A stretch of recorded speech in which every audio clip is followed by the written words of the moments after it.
I was doing a little Indian rain dance. Don't know why. I was just doing it. Hi, everybody. I'm Pugs Moran. Welcome to the Kelly Moore Memorial Studios on the beautiful south side of Chicago, an extension, a satellite studio of the very impressive RadioMisfits.com network. Happy Monday. Happy birthday. It's my birthday. But here's the problem with it being my birthday. Well, first of all, there's no problem. None that I can see, other than the whole aging thing. We don't I went into this on Friday. We don't really celebrate birthdays, right? This is once you get past a certain age. What did we decide?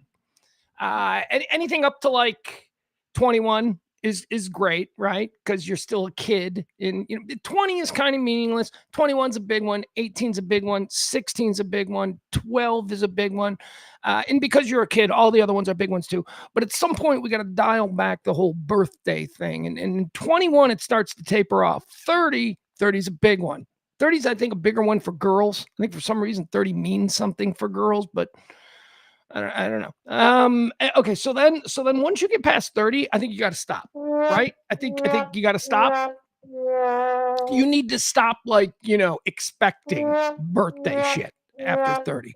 I suppose friends, 30 is still young, especially in 2026. There's the immaturity rate among people. We're just maturing slower, I think it's because we're having less actual life experiences as we grow up, as we become more and more dependent on screens and .com. We're maturing slower. So 30s maybe. What do we say? 40? You can do 30. You can do 40. You can do 50. And then that's it. And that's it until your grandkids force you to do like 75 or whatever. But you can be done. I can be done. But thank you to everybody already. I see some of you in the chat room saying, happy birthday. It is my birthday. And I will be low-key reminding everybody of that all day because that's just what I do. Oh, it's my birthday. Hey, how you doing? Pretty good. It's my birthday. I lead like that. Now, I know that might seem to be in conflict with what I just said, but it's not, and I'm fine with it. So piss off. It's my birthday. My son bears the brunt of my, how would we say, dictatorial birthday process. For instance, he knows going in that I expect nothing from him. I don't want a gift. Don't give me a gift. You can't afford to give me anything I want anyway. And anything that you give me is just going to be you out of pocket and now me going, cool, more socks. Don't give me a gift. I love you. You love me. We get it. Spend your money on whatever it is you spend your money on. Find a girl. Spend your money on that. Get in that habit. That's going to be something you're going to need to be acquainted with. But he's got to watch something. He's got to watch movies with me. I make him watch movies. I'm like, all right, my birthday present, you and me, Citizen Kane. Stuff like that.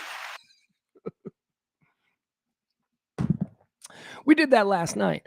I made him watch Deliver Me From Nowhere, which is the Bruce Springsteen biopic, which it wasn't that he was semi-interested because he's been raised on Bruce Springsteen, so he has an appreciation for the poetic Prince of New Jersey. But made him watch that last night, so we enjoyed that. We had a good weekend. I hope you guys had a good weekend. It was a nice weekend. It was a weekend. We came into the weekend here, at least on the south side of Chicago, with the toxic black smoke from the Canadian wildfires, which I don't even know. Is that really where it's from? Or is that just what one person said and then everybody else is like, Canadian wildfires? Whatever. Because there's also wildfires in Minnesota. That would seem more likely to be the problem in Chicago. But okay, whatever. We had really bad brown smoke. It was terrible. It was a crazy weather occurrence that I don't think I've ever experienced before. It's something like out of the Middle East, like it should be written about, documented in the Bible. And then the brown sky with the burning sensation of the air, or whatever. I don't know what it would say in the Bible. I'm not really all that proficient, but it was one of those kinds of weather events where you're like, wait, time out. And that got pushed out of the way by a pretty nice summer. Here, let me show you this. Pretty nice summer night. Let me show you how Saturday was. This is live from the Pope balcony. I tell you about the Pope balcony all the time. Ah, boy. Here, I thought I had that ready. Apparently, I do not. So after the absolutely horrific 2.5 days of brown toxic smoke causing us to not be able to see the cars in our driveway, it all was cleared out by Saturday night. And here, at least from the Pope balcony is this comically high balcony that's attached to an addition on the place where I do the studio and live. It's higher than all the other houses in the neighborhood, so I can look down upon everybody in judgment, which is what my son and I do every night. We sit out there on the Pope balcony. Beautiful night. We got great views of 79th and Harlem. I don't know, if you're familiar with the area. We're really high up and we can see everything. So yeah, after the days and days of bad smoke, we were treated to this. This was Friday night, I think. Yeah, Friday night post smoke. And I don't know how this is happening in a state where fireworks are very illegal. But yeah, look at this. This was how beautiful the sky was on Friday after the smoke cleared. We had us. Look at us. We had us a little fireworks show off the Pope balcony. I don't even know what this is. This looks official. But I don't know what the hell. I don't know what the hell that is. From this perspective, if you're familiar with the area, that might be Haunted Trails, but does Haunted Trails do a fireworks show? This was a pretty good fireworks show. And you have to realize I showed you pictures last week of airplanes landing at Midway right off the Pope balcony that were probably no more than, 8,000, like 3,000 feet in the sky, and you couldn't see them. You could hear them, but you couldn't see them because of the smoke. Now look at this, a beautiful Friday night as the smoke went away. Let me show you something really cool. Moon, you got Venus. Look at this. This is how clear it is. Look, you got the moon right here, and we got Venus. We were really seeing the stars from the Pope balcony that Friday night. Oh, there you go. Anyway, so yeah, so we had a nice little weekend. No fights to speak of. My son and I, we've been just fighting. And for some reason, we've been fighting about cities. We fought about whether or not Washington, D.C. was, in fact, a city. We fought about whether or not Milwaukee was cool or not. We fought about whether or not Raleigh-Durham exists.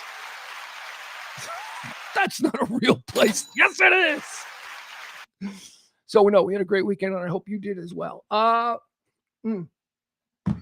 We got multiple guests on today's show. Today, we're going to have Maddie because I wanted to talk about the Andrew Tate situation. Tate and what's his lackey brother? Paulie. What is it? Fredo.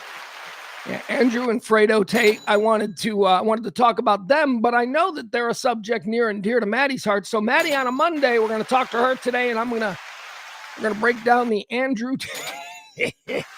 and Fredo Tate situation. They thought they were protected. I don't know. Nobody knows what the fudge is going to happen with this government. With the way the wind blows, man. Andrew Tate here strutting around. He's like, England wants me, but America will protect me. And he gets arrested wearing a blouse. Yeah. All right, we got an alpha male problem in this country, and we're going to address that as well. We'll address the whole alpha male problem when we get to our 3 video segment. 3 videos. Today's 3 videos will concern the alpha male problem in America. Influencers who are suddenly changing their mind, and that's real irritating to me. And we'll see some police body cam, and we'll have to determine whether or not this cop was out of line or not, because I don't know for certain that she was, and a lot of people think she was. So that'll be 3 videos. We're also going to recap the World Cup from last night. We're going to bring on Aaron Soccerman, my World Cup expert. I don't know if you watched the game. Game kind of. We were gonna go to a restaurant last night. Mom and her Eddie and me and the boy. Birthday weekend and all. But we had to cancel that because it would have coincided with the World Cup. Apparently, we couldn't get into any bars. I explained to my mom, I said, well, my mom knows, Mom. It's not like my mom's like, what's the World Cup? But I'm like, this is like, trying to go out to dinner on Super Bowl Sunday and not understanding why the bars are all packed. Oh, yeah, that's the other thing about us. We don't go to restaurants. We go to bars. We go to bars that serve food because we're regular people, okay? We don't go to fucking restaurants with white tablecloths to celebrate birthdays. That's if one of us graduates college, and that's it. Maybe a wedding rehearsal dinner, but for birthdays, we go to a bar. And maybe we might even want to sit at that's how we do it. I don't know how you do it, you posers. So our plans got canceled last night, so we're going out to dinner tonight, which will be very nice. I don't go out to dinner much, so this is like my grandma's showing off for the grandson. We're going out to dinner all the time, and we are enjoying it. We're like, this is fun. That's it. That's my day. So we're going to talk soccer. We're going to talk World Cup. My son and I. Well, look, no matter what, here's what I want to say first before we get into the whole World Cup thing, because I'm going to have some fun with it. I made some observations yesterday during the game, and I've got 5 reasons, and I'll share these with Aaron Soccerman, our World Cup expert. I got 5 reasons why I think that soccer is just slow to catch on. I'm not going to say it's never going to catch on, because I used to say that. It's never going to catch on. But I got 5 reasons that I have identified right out of the box why soccer has been slow to catch on. And I'll do that with our soccer expert. He's going to be offended, but you know what? He's like one of my oldest friends, and this isn't the first time I've offended him over my hot takes regarding soccer. So we'll do that. And, can't be fun at the old ballpark. And innovation in ballpark fun. I'll be sharing that with you. Today's can't be fun at the old ballpark. Anything else? No, I don't think so. You know what I do want to do, though, here at the top of the show? First I want to reward the podium, the birthday podium. Oh, my God. This could be, I am a bit of a narcissist. A bit. The guy who screams at clouds every day at noon for 5 years is a bit of a narcissist. Do you think? The best podium of the year, the most important podium of the year, is my birthday podium. We got, for crying out loud, I'm going to have to do this now. It's stuck. It's stuck because I laid on it too much. It wouldn't be against my nature to do the entire show with endless applause, but we're going to have to kill this for a second. It's going to mean I got to go away, so bear with me. Smoke them if you got them, in other words.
All right, I gotta go away for a second. All right, I'll be right back, you guys. Gotta reset the computer, otherwise it's gonna sound bad. Smoke them if you got them. I'll be right back.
There it goes. And that works as well. All right, very good. I think we're back. Please be the same. Please be the same. Do we have, yes, we're all good? All right, very good. All right, the chat room. That's what we were doing. We were doing our little morning chat room. I was explaining how important the birthday podium is and how today I'm so pleased that it's Hugh, Barney, and Byron. I don't think it's that order. I think it's Hugh, Byron, and Barney. There you go. Now I'm looking at it. They were followed very closely in the podium today by KB. They were followed by Taronda. They were followed by, well, who else do we have here? Billy Falk. Look at my guy Billy Falk, just popping in when he's not traveling the world, having experiences. We got Apes. We got Maddie. Maddie's going to be on later. As I told you, we're going to talk about the whole Andrew Tate thing. Okay, so that's the podium. One more thing we've got to do before we get started, and those are the July heroes. The people who relentlessly support this exercise in narcissism going into its 5th year now. Actually, I think we're in our 5th year. I don't know. I'm not counting. It's humiliating. The show requires me to shake the tin cup. Oh, God. Like so many preachers. But, hey, the difference between me and them is that at least you're getting authenticity from me. If I'm wrong, I'm authentically wrong. Those guys are working an angle. By the way, we're gonna look into that when we talk about our toxic masculinity gone awry segment. We'll do that. We'll do that a little bit later after we talk soccer and all the important things. But there's a preacher out there. He's a toxic masculinity preacher. He's an alpha male preacher. What do you want your money to? And you're gay. You're gay if you don't give me money. Anyway, you got to hear it. We'll get into that. My heroes, my real heroes. Look at them, led by women. Women are the heroes. April. Thank you so much, April. Heidi, Tracy, Maddie. Maddie just boom, boom, boom. We've got Peter. Boom, boom, boom. We've got Barney. We've got Mama B. Mike D, Leslie C. These are, on my birthday, the big heroes that I want to salute. And I will take off my first place White Sox hat. That's right. We're alone in first place. That's why I'm wearing the White Sox hat today. As I said, it is my birthday. And we used to do a segment here on the show where we would run down the events of a particular day before we got started. I used to call it my little warm up. We would do birthdays, events, and all that. We don't do it anymore because, quite frankly, in year 4, I'm like, we did this already. I've already talked about this on this day last year, and it just got a little bit repetitive to me. With that said, I would like to bring the segment back on my birthday because a couple of cool things I think happened on my birthday. First of all, I like to look at the births, and I like to think, who's cooler than me that was born on my birthday? Well, the list is long. It's led by none other than, who's the coolest person born on your day? Go ahead. If you're listening online or on your phone, open up another window and go look at, go just put your birthday in. And then go to like Wikipedia and go to births and find out who the coolest person you share a birthday with is. Because I'm telling you, mine's better. Mine's better. I share a birthday with Alexander the Great. That's right. Alexander III of Macedon. King of all kings, rulers of the known world. Probably born on this day. I'm going to hang my hat on that. Probably born on this day. But there were some things that happened on this day, like, for instance, coincidentally, the city that raised me on this day in 1738, Canadian explorer Pierre de Gaultier de Varnas holy shit. I'm not kidding you. Here's the Canadian explorer's name. All right? I'm going to do it seriously for you. Jesus, they didn't have business cards back then. This is why people shorten their names, business cards. No way this fit on a business card. Canadian explorer Pierre Gaultier de Varennes et de la Vérendrye. He reached the western shore of Lake Michigan for the first time. They're like, look at this. Stinks like onions. And then an Indian went, Chicago. And they went, look, Chicago. All right, it was on this day in 1738, Canadian explorer discovered the western shore of Lake Michigan. He didn't discover it. Oh, my God, the entitled white man. You didn't discover it, man. There were Indians living there. You discovered for the people. You know what you did? You led the ignorant. The people who had no fucking clue that it was there. You went, hey, there's something here. And they went, you discovered it. 1903, on this day, the Ford Motor Company shipped its first car. That's right, on my birthday, Ford Motor Company, that great Nazi sympathizer.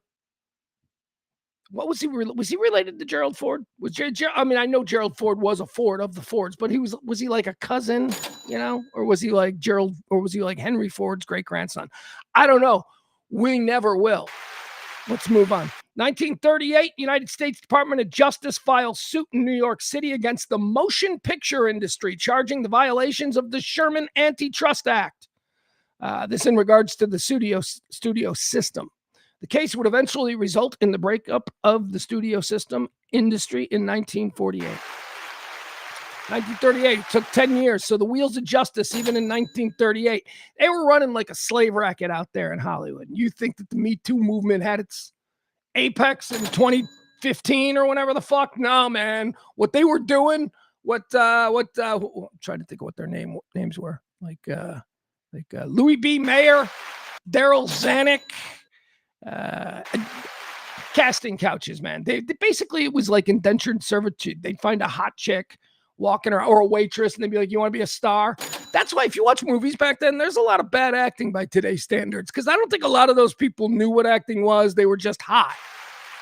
And they gave Louis B. Mayer a blowjob in 1935, and now they're, Anyway. On this day in 1944, there was an attempt on the life of Adolf Hitler. I think it's when they tried to blow up the table. Remember? You know that one? Yeah, didn't they make movies about that? Tom Cruise or something? I don't know. Hitler was having a meeting. I don't know. I think it was his fantasy draft or something. And somebody had a briefcase bomb, and it didn't work. Anyway, it was on this day. I think that's it. I don't care. First International Special Olympics occurred on this day in 1968. By the way, the Adolf Hitler thing was 1944. 1968, the first Special Olympics occurred, held at Soldier Field in Chicago, about 1,000 athletes, all with intellectual disabilities. We did some things with the Special Olympics, not so much in Texas, but in Chicago. We did the radio stations that I worked with. And if you have never been to a Special Olympics, you should go. Everybody, oh my God. You can't, look, maybe this is because, I'm not one of them alpha males that we'll hear about later. I cried a couple. It's very inspirational. It's very good. Everybody's trying, nobody's running for their shoe contract. Yeah. Anyway, Special Olympics on this day started in 1968. That's pretty cool if you ask me. I've been to a couple of them. Let's see. What else do we have? We did the Special Olympics. Something happened on this day in 1969. Oh, something nerdy with the space program. Yeah.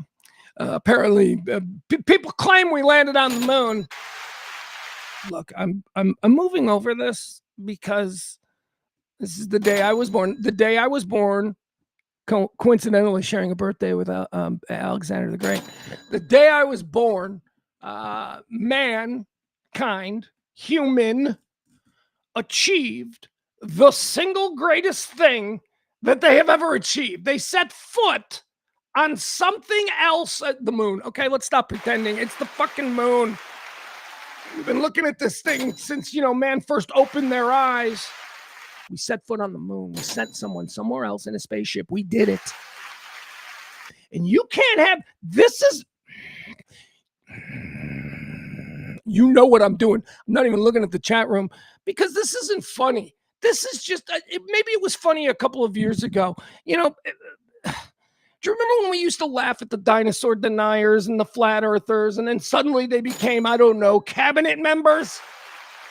Congress people? Stop it with your moon denials. I can't even have it. But what about you got? I've got something that will shut your stupid mouth, but I'm too exhausted to do it anymore. It's fucking whack-a-mole with morons. So I don't talk about it and I move on. And you know what? Just like if you tell me you're going to go spend some time, you're going to go on sabbatical to Thailand. If you tell me that you've got questions about the moon landing, I'm going to judge you. I'm judging you the same way, man. I'm just like, okay. I don't know if he's kidding. All right, so that was 1969. In 77, the Central Intelligence Agency here in the United States, they released documents under the Freedom of Information Act revealing that it had engaged in mind control experiments. What's that called? MK Ultra and all that fun stuff? You ever seen The Men Who Stare at Goats? That is one of my favorite underrated movies of all time. The Men Who Stare at Goats was a movie, George Clooney. It was about it was a dark comedy. And here's the thing. I think the people who are interested in the subject of MK Ultra are not humorous people. I think they're conspiracy theory nuts. So when the movie came out, all of the people who were hyping it, the people, I'm crazy, I'm QAnon, I don't think was a thing yet, but I'm going to join QAnon in 2 years. Those people, they didn't get the movie. They didn't like the movie because it's a brilliant satire. Anyway, The Men Who Stare at Goats, great movie. It was on this day that the CIA said, yeah, we fuck with people's minds purposely to try and figure out if that's a thing. On this day in 2012, I remember this. I was watching TV. I guess it was past midnight. I guess it was past midnight their time because I remember it being the night before my birthday. But on this day in 2012, James Holmes opened fire in a movie theater in Aurora, Colorado, killing 12 and injuring 70 others. The black man. Hey, why hasn't that ever been a series? Why hasn't Black Man ever been a too touchy? Not in 2026, right? That seems like something that can be owned. That seems like something like Denzel Washington could be Black Man. It would be like a positive thing. They could take ownership of it instead of, having a bunch of white Jewish guys in Hollywood make a movie and cast, the next Richard Pryor as Black Man. I don't think so. Anyway, I mean, Batman. Remember, it was the Batman killing? Look, I'm looking for any way to lighten the story. You can't go to a movie theater without being killed by crazy man James Holmes. Wasn't he dressed like the Joker or something, too? Is that a thing? That was on this day in 2012. On this day in 2017, O.J. Simpson is granted parole. He's been released from prison after serving 9 years of a 33-year sentence after being convicted of armed robbery in Las Vegas. Do you guys remember OJ doing 9 years in prison? I don't remember him doing 9 years. I mean, I remember when he got in trouble in Vegas and he went to jail, but I don't remember that being 9 years. Anyway, got out on this day in 2017, OJ Simpson. As I said about birthdays, I got some cool-ass birthdays that I share with. 356 on this day, Alexander III of Macedon, a.k.a. Alexander the Great, born on this day. Maybe they think. They're not sure. Like when you look up Alexander's birthday, it's like Alexander was born on July 20th or 21st. I don't know. We're not sure. Anyway, also born on this day, I share a birthday with Sir Edmund Hillary. Don't know what he did. I know he's important. Didn't he find something? Didn't he, Sir Edmund Hillary? Didn't he ride the Loch Ness Monster? Wasn't that him? Kilimanjaro? Is that a thing? Is that a thing or is that a cartoon thing? Kilimanjaro. Did he do something with that? Anyway, born on this day in 1919, Sir Edmund Hillary. See, you get, this is like better than drunk history. This is no history. This is, I think I heard about that history. Born on this day in 1929, a true devil of a man. Although, honestly, he's supposed to be a pretty good dude. But a devil of a man because he unleashed on this country some of the most mediocre pizza you ever tasted. Mike Illitz, born on this day in 1929. Of course, he's the founder of Little Caesars. Mike Ilitch was apparently a pretty good dude, but he founded Little Caesars, and that's like really bad pizza. That's not great pizza. Well, I say that now, comfortably sitting on the south side of Chicago where I can step outside my front yard, spin around 3 times, spit, and hit a freaking amazing mom and pop pizza place. So I'm jealous. But when I was in Texas, I do think, I think I decided that Little Caesars was better than Domino's and better than Jimmy John's. So maybe of the shit pizzas, maybe Little Caesars is the best. And for that, we salute you, Mike Illitz. We get knocked off. Surprised we haven't gotten knocked off yet. Let's see here. What else? All right, so that's not bad, right? We start out with Sir Edmund Hillary, Alexander the Great, maybe, and then the guy who, Mike Illitz. On this day in 1930, Chuck Daly was born. He, of course, the curmudgeon He looked like a cigarette in a suit. That's what Chuck Daly looked like to me. Of course, I hated the Pistons, the Chuck Daly Pistons, because I was a Bulls fan. But we handled them. And because we ended up handling them so routinely, consistently, and easily, in my later years, I grew an affection for old Chuck Daly. Once again, the cigarette in an expensive suit.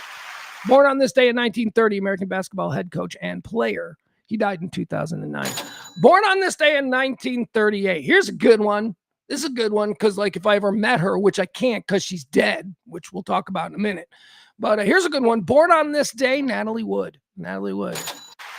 And I say it's a good one because on some level, as I read through these names, I think if I ever met them, would I have a way to hit on them? And Natalie Wood is certainly an attractive woman, and we share a birthday, and I now have an opening line. Hey, we share a birthday. But she's dead. And her being dead, by the way, is the subject of a conversation, a recent conversation that I've been having with my son, Mason. We were flipping around watching stuff, and we landed on the Towering Inferno, you know, the real Towering Inferno with like everybody in it. Anyway, Robert Wagner is in the Towering Inferno. And I go, that's Robert Wagner. You don't know who he is because you're only 17 and it's 2026. But that's Robert Wagner. He's still alive. He's like 1,000,000 years old. But that's Robert Wagner, and he used to be a big star, and he killed his wife, and nobody talks about it. And then I told him the whole story about Robert Wagner, Christopher Walken, and Natalie Wood. Natalie Wood was born on this day in 1938. She died on this, not on this day, but she died in 1981 when her husband Robert Wagner, totally didn't get sick of her nonsense because she's an actress through and through, and he just tossed her overboard. And Christopher Walken saw it, and Christopher Walken is like, she was being pretty obnoxious, and I think she deserved it. That's what I'm sticking with. They murdered Natalie Wood. She was born on this day. She was beautiful. She was an actress from the time she was a child. I just imagine that as a grown woman who continued being a major star in Hollywood, she was a lot to handle. And I think Robert Wagner is cool. And I think Christopher Walken is cool. And I think at some point they looked at each other and said, we could totally get away with this. All right, Natalie Wood, born on this day in 1938. I share my birthday this day, July 20th, with Kim Carnes. Lucky is the man who can say he shares a date of birth, a born-on date, if you will, with Alexander the Great and the singer of Betty Davis' Eyes.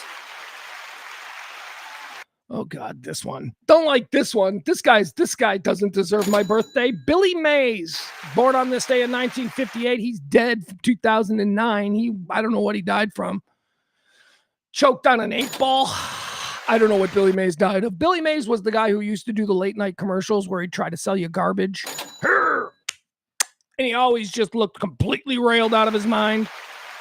Billy Mays, born on this day in 1958. He shares a birthday with me. I'm not proud of that one. I am proud of this one. This is a cool one. And this is a guy I interviewed, and I knew we shared a birthday, and I used the icebreaker. See? As a dude, and I wasn't trying to get, but he was like, oh, cool, man. Chris Cornell of Soundgarden. Born on this day in 1964. We share a birthday. Born on this day also in 1964. Here's another cool one. I love this guy. The actor Dean Winters. Do you guys know who Dean Winters is? He's Mayhem from the TV insurance commercials. I don't even know is that Allstate? Is that State Farm? What is I don't know, Progressive. It's not Progressive. Is it Progressive? I don't know. I have no idea. That's the problem with these super competitive commercial categories like insurance. They all do like 50 of them. Allstate, Progressive, Flow, the cavemen back in the day, right? Now we got Dean Winters. And I think State Farm, or does State Farm have Mayhem and State Farm Josh campaigns running simultaneously? I don't know. Look at me getting in the weeds on how advertising is done. All right. Anyway, Dean Winters, who I go all the way back to McManus, right? Wasn't that his name? McManus from Oz. Do you guys remember Oz, the TV show? Yeah. Anyway, that's where Dean Winters started for me. He was a prison inmate who was awesome and terrible and all of that. Also, 30 Rock, he was the beeper king of Manhattan. I don't know if you remember that, but Dean Winters and me, we share a birthday. He was born on this day in 1964. Also a cool one, sharing a birthday with me on this day in 1966. How about Stone Gossard? That's a good one. Omar Epps, 1973. That's a good one. I guess. I don't know. Omar Epps is cool, right?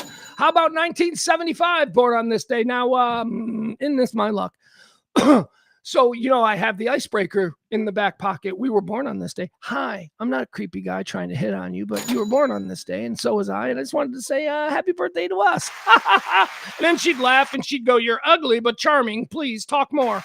And then that's how I win. That's how I win. If I can just get your attention, I can pretty much charm you. Yeah, I'm not working with much here, but I can, if you're bored, you'll talk to me. Born on this day in 1975, Judy Greer, American actress. She's a comedian. She's very funny. She's in a lot of things. She's certainly not famous for any one thing, unless maybe you're an Arrested Development fan. If you're an Arrested Development fan, she played George Bluth Sr.'s secretary, who was always lifting her top up. She's very funny. Very funny. But I'm not all that attracted to her. I'm not. So I think I'm going to put the "We Share a Birthday" opening line back in the pocket. Hi, Judy. Nice to meet you. You're very funny. I admire your comedic chops greatly. That's what I would say. Maybe that'll be enough. Now, born on this day in 1980, I'm taking that right back out of my pocket, and this is how I start a conversation with Gisele Bündchen. Gisele was born on this day in 1980. Hey, we were born on the same day, July. Did she leave? She just left. She didn't even. That's pretty much how I would shoot my shot with Gisele. I ever tell you I know a guy who shot his shot with Cindy Crawford when Cindy Crawford was Cindy Crawford? Tell me that's not going to get your respect. Look at me. It's 20 years. 20. Jesus, it's my birthday. It's like 30 years later. It's like 30 years later. And I'm still telling the story of this guy. So Cindy Crawford is from DeKalb, Illinois. That is also the home of Northern Illinois University. When Cindy Crawford was at her apex, like 91, 92, I think she was just making a movie with Richard Gere or something. She was Cindy Crawford at the time. She had come home to her hometown of DeKalb, Illinois, to be the grand marshal at their homecoming parade for the football team. And for the college, the university, whatever. She was grand marshal, Cindy Crawford. It was a big deal coming home. She's Cindy Crawford. Richard Gere was with her. Yeah, that was the big buzz. Anyway, all my friends went there. So I used to go up there every weekend. And we were up there this weekend, and we were in a bar. I think it was, I don't know what it was called. I don't know, right there off Annie Glidden and Lincoln. Is it Lincoln Highway? I don't know what it is. Anyway, we're at this bar. Molly's? Is that a thing in Northern Illinois University? Anyway, we're at this bar and everybody's there and Cindy Crawford's there and she's at the bar and she's talking with people. And it's just like this weird moment where we're all like, holy shit, that's Cindy Crawford. And she's not surrounded by a phalanx of, bodyguards and stuff. She's just here with someone who looks like maybe her sister and her hot friends from high school. And we're all sitting at this table and we challenge her. Somebody go talk to her back because we were dumb, right? We're dumb. We're like every guy in the place. Well, one of us did. This, hold on a second. Did I lose because this is a great story. All right. So one of my friends did, Mike, and he got up and he walked over and he just started talking to her and he got shut down immediately, but he shot his shot with Cindy Crawford. So inspired by that, should I ever meet Gisele, I will shoot my birthday shot with Gisele. Because Gisele was born on this day in 1980. Also born on this day in 1985, John Francis Daley. He's like the kid from Freaks and Geeks. I like him. He's now a writer, producer, and primarily a director. He directs a lot of really great stuff on TV and in movies. John Francis Daley, the little kid from Freaks and Geeks, the main little kid. Lindsay's brother. I forgot his name anyway. John Francis Daley. Born on this day in 1985. Born on this day in 1988. Another hottie, Juliana Hough. Juliana Hough. I don't know. She was on Dancing with the Stars. She's really pretty and we share a birthday, so I'm going to use that. Dead on this day. A couple of big ones dead on this day. People passing away. People trying to ruin my birthday. We started out of the box with a big one. Dead on this day, 1973. Bruce Lee. Hi-ya. Hi-ya is right. Dead on this day in 1993. Could you imagine this guy? This was like, imagine how big this would have been in the internet era. Think about that. Or in this political climate. I mean, this was really one of the first matches to be struck in what we now call normalized political discourse. Dead on this day in 1993, Vince Foster, American lawyer and political figure, heavily involved with the Clintons. He died. Hillary killed him, they said. Dead on this day in 1993. Dead on this day, my birthday in 2007. This was a sad one.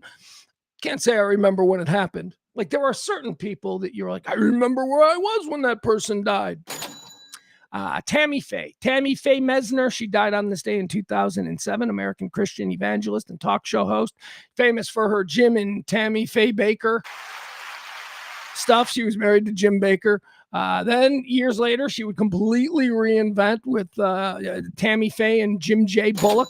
Remember Jim J. Bullock, Monroe from Too Close for Comfort? He got a talk show in the 90s, and they paired him, this flaming outward homosexual, at a time when that was braver than you know.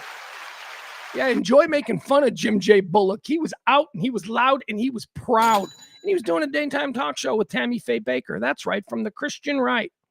A gay dude from Hollywood and someone identified exclusively with the Christian right. They did a talk show, a pop culture, current events, daytime talk show together. And it was the greatest thing ever. It was so great. And because they filmed it in Chicago, because at this point, all of these stupid daytime talk shows were being filmed in Chicago, from Oprah to Springer to Jenny Jones, all of them. Tammy Faye and Jim J was a regular. And we had to deal with the production people who made all of those shows that we would get Springer, we would get. So Tammy Faye Baker became a regular on the radio show that I was a part of. And I have said this before, and I will die saying this. This was one of the most wonderful human beings I have ever met.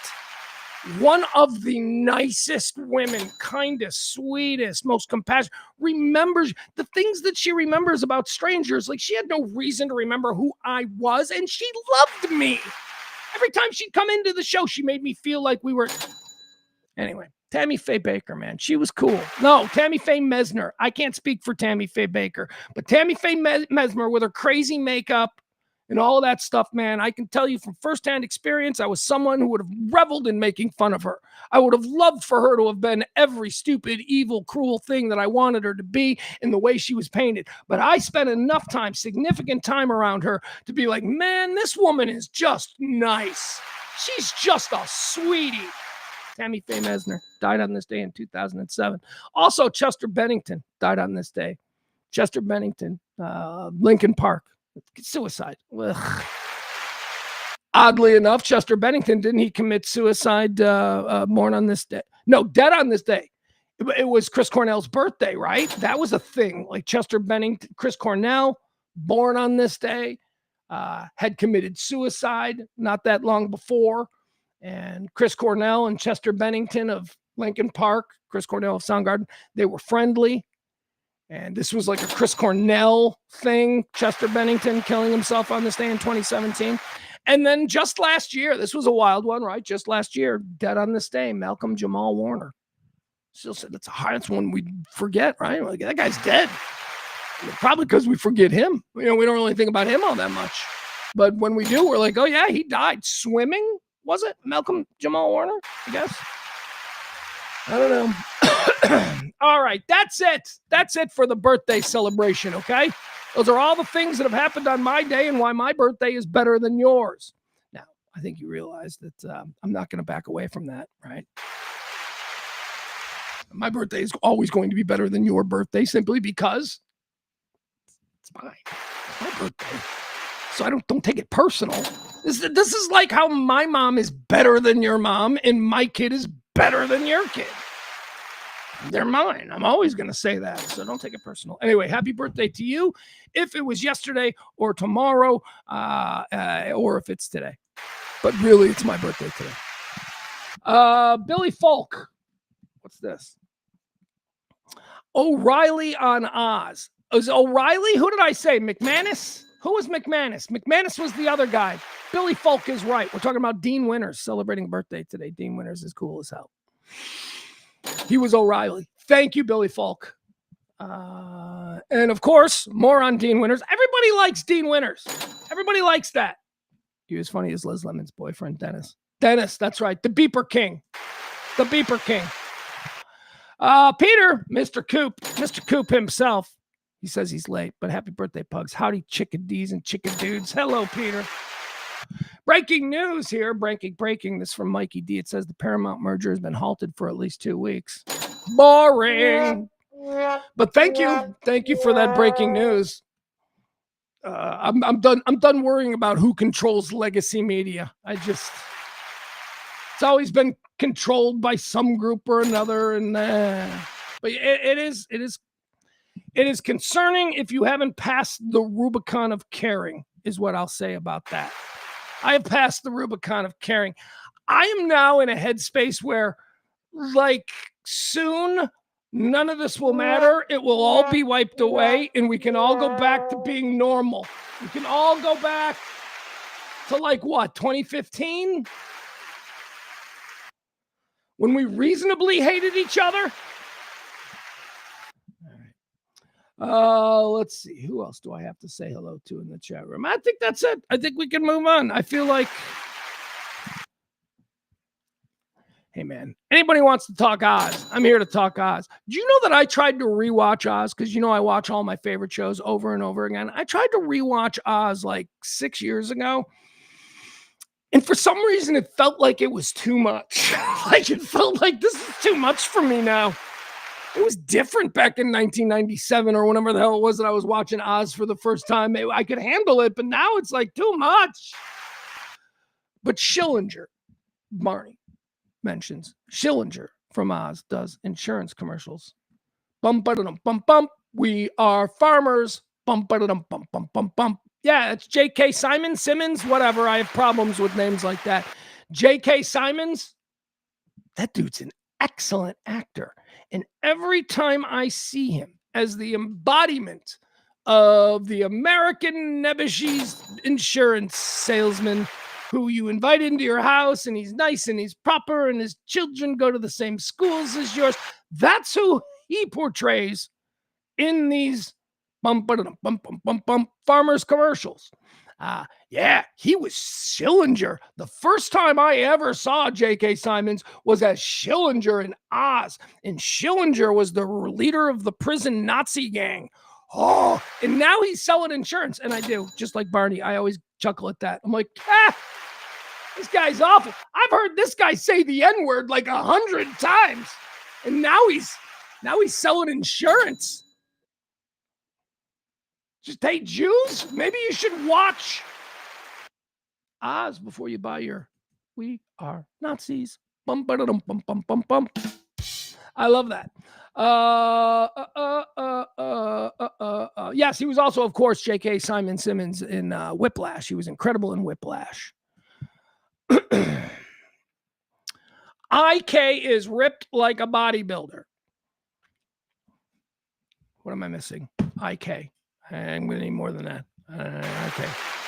JK? Is it JK? I think it's JK. Hold on. Let me see the proximity of the J and the I. Yes, I've determined that it was meant to be JK, as in J.K. Simmons is ripped like a bodybuilder. He's awesome. He is awesome, man. I love that guy. Isn't it strange? I mean, that is truly the mark of a good actor. Somebody who has range that is as believable as J.K. Simmons. J.K. Simmons can play a guy that you would trust with your child's life. And J.K. Simmons can be equally as convincing as Schillinger, the head of the prison Nazi gang. That's range, man. That's why that guy is always going to work. He's incredible. All right, let's talk about some things that are important before we move on to the first fun story of the day, which will be the breakdown with Maddie of what happened to Andrew Tate over the weekend and his little brother Fredo Tate. First, we got to get this out of the way, and I'm not going to spend too much time on it because it's my birthday and I want to have a good time. But we lost some soldiers over the weekend in this crazy, nonsensical, unbelievable situation that we found ourselves in with Iran. We lost some soldiers. We lost 3 and 1 still missing. Okay. That brings the total, I believe, to 17. So since February 28th, we have lost 17 total servicemen in this war of distraction. We've had 400 plus injured, 400 plus. The number is more than that, but who cares about a blown off toe here and there? Am I right? I mean, low gas prices are coming, folks. Just hang in there. Don't you sleep better knowing that freedom is now being offered to the good, fine peasants of Iran or whatever. I don't even know what this is about at this point. But we lost more guys and girls. I don't know. I don't know. Here's what I was thinking about, though, and this is I have to be delicate in the way that I say this. The number of deaths has been low. I don't know what we accept as a reason. I mean, zero, right? That's kind of what I was hoping for in the beginning. I think there's got to be a way to do regime change without actually putting American soldiers at risk. Although any American soldier occupying a base in a contested area or an area that our enemies think is contested, well, they're at risk to begin with. That's what comes with being, number one, we're told. But what is the number? Like, what needs to happen? Like, does a barracks with 300 sleeping Marines need to, I don't know. But the total number is 17. Those are 17 families around the country who are absolutely devastated. I don't know that that's enough to move the needle in any way. That is the saving grace for Trump. That is the saving grace for Trump, is that a military barracks hasn't exploded. That there hasn't been, 50 service members killed in one club bombing simply because it's where they're known to go, right? That hasn't happened yet. I say yet. My God, knock on wood. That hasn't happened. And I don't know. I saw that we'd lost 3 over the weekend, and I'm like, that ain't gonna do it.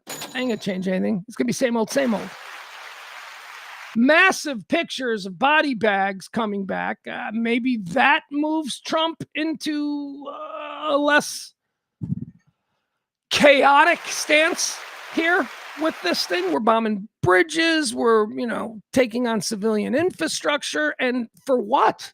To regain control of something that was perfectly managed before February 28th. They're trying to get back to where they were before they started this whole thing, as far as the strait goes.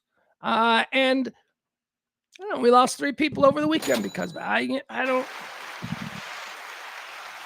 know what else to say about it, other than, beware of the military barracks bombings like Beirut back in 1980.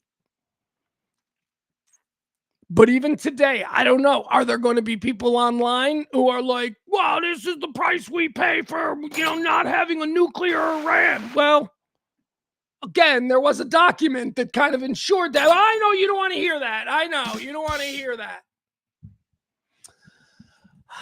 So yesterday, here's what I wanted to talk about this. So yesterday, just as it concerns Iran, I said, well, as I see it, and who am I? I'm some idiot that, as I say, shouts at clouds every day. But I watch the news. I think that I have a fairly reasoned perspective, and I'm comfortable speaking for other reasoned, normal, middle-class, working-class people. The way I see it, there's 2 options here right now for the United States and what we're doing in Iran. The first one is that we just leave. Just end it. We can leave. We can do this. We can just end. We can pull back. We can walk away.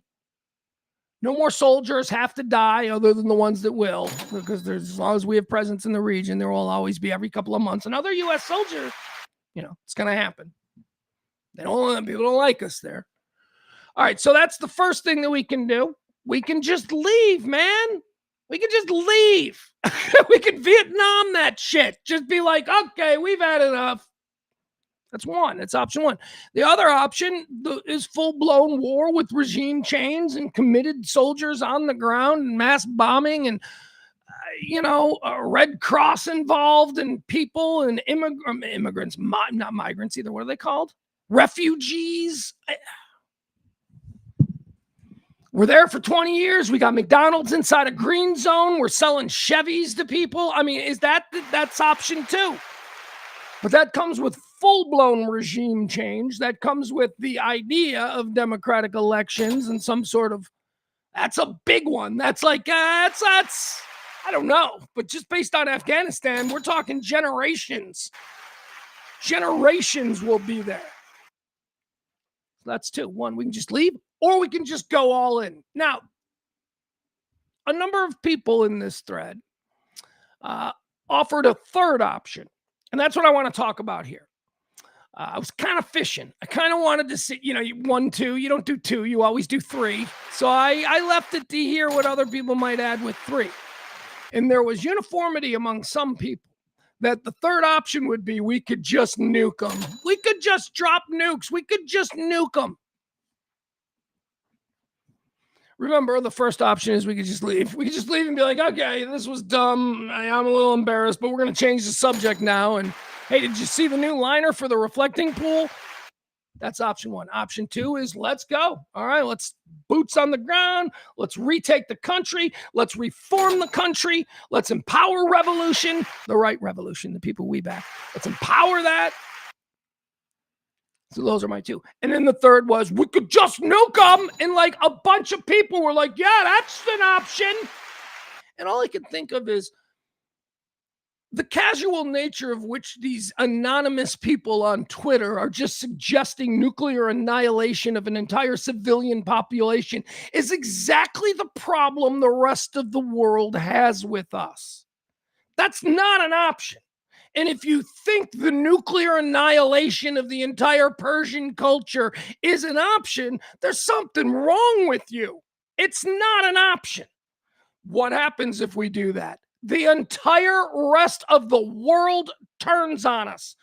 They already don't like us. They're already looking at us like we're, a rogue superpower, which can't be good for anybody.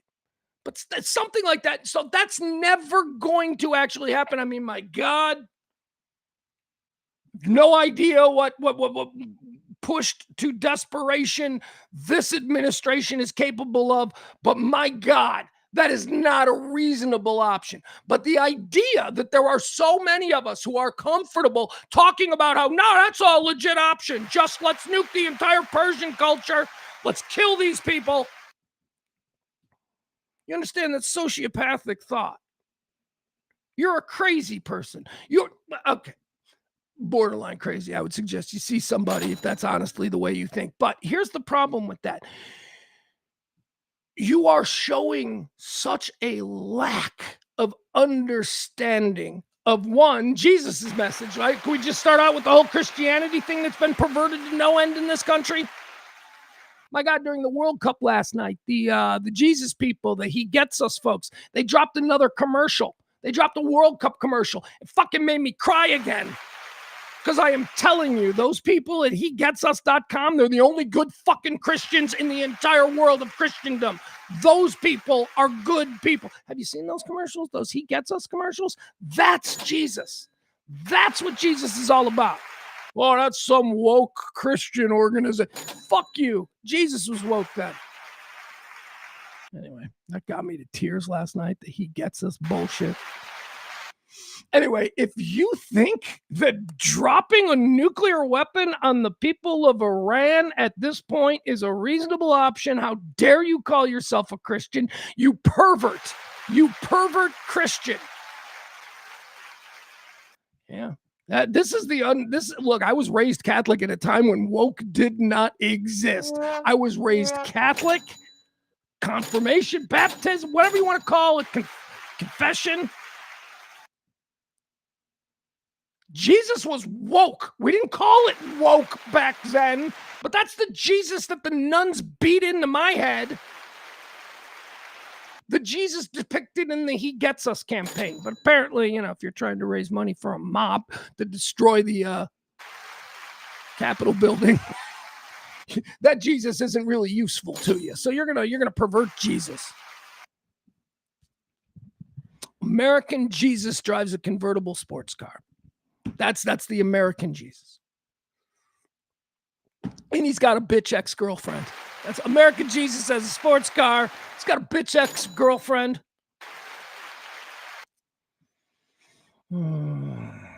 All right, that's it. That's it for that. You know what I want to do? I want to talk about the Tate situation. So let's get Maddie here. We're going to talk about Andrew Tate. He was arrested down there in Miami, Florida, over the weekend with his brother Fredo. What the heck? Hold on. I got some thoughts on it. Glucovex. I don't know what the hell that is. Hold on, let me call Maddie. All right, let's get Maddie up and running. And then we'll talk about this crazy Andrew Tate situation. Oh, that's not good. Listen to that. That's a mic problem.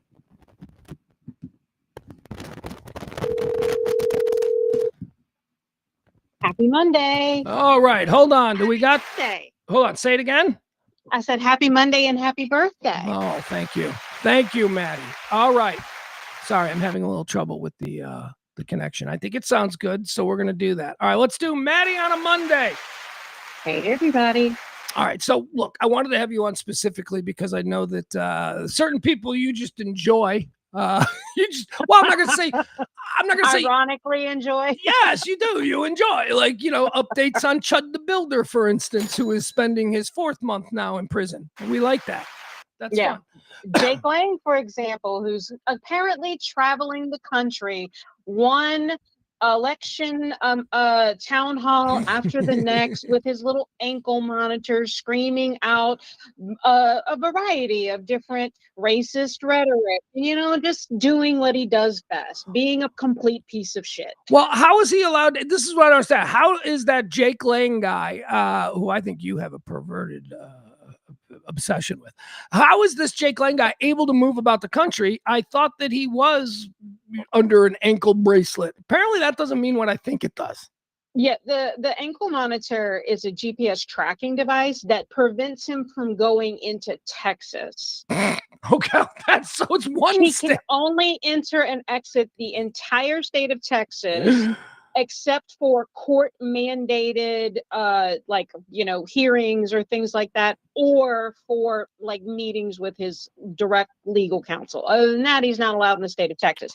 But that is not preventing him from going to California. He was in Michigan over the weekend because all right. I don't care about this guy. It's the other ones we're talking about. I don't care. All right, I asked the stupid question. I opened a can of worms. We don't care about him. What I want to talk about is the Tate brothers, of course, Andrew and Fredo. Sure. Now, let's watch the video. I have the video here. This is them being arrested. I'm going to tune you down because we can't both have the sound of the video and you up. So I'm going to turn Maddie down, and we are going to enjoy the raw video of the Tates being arrested here in Miami before some fugazi kickboxing event that they were supposed to be hosting or something is what was happening here. Here they are. Okay, so first of all, Maddie, are you there? Okay, I paused it. Are you there, Maddie?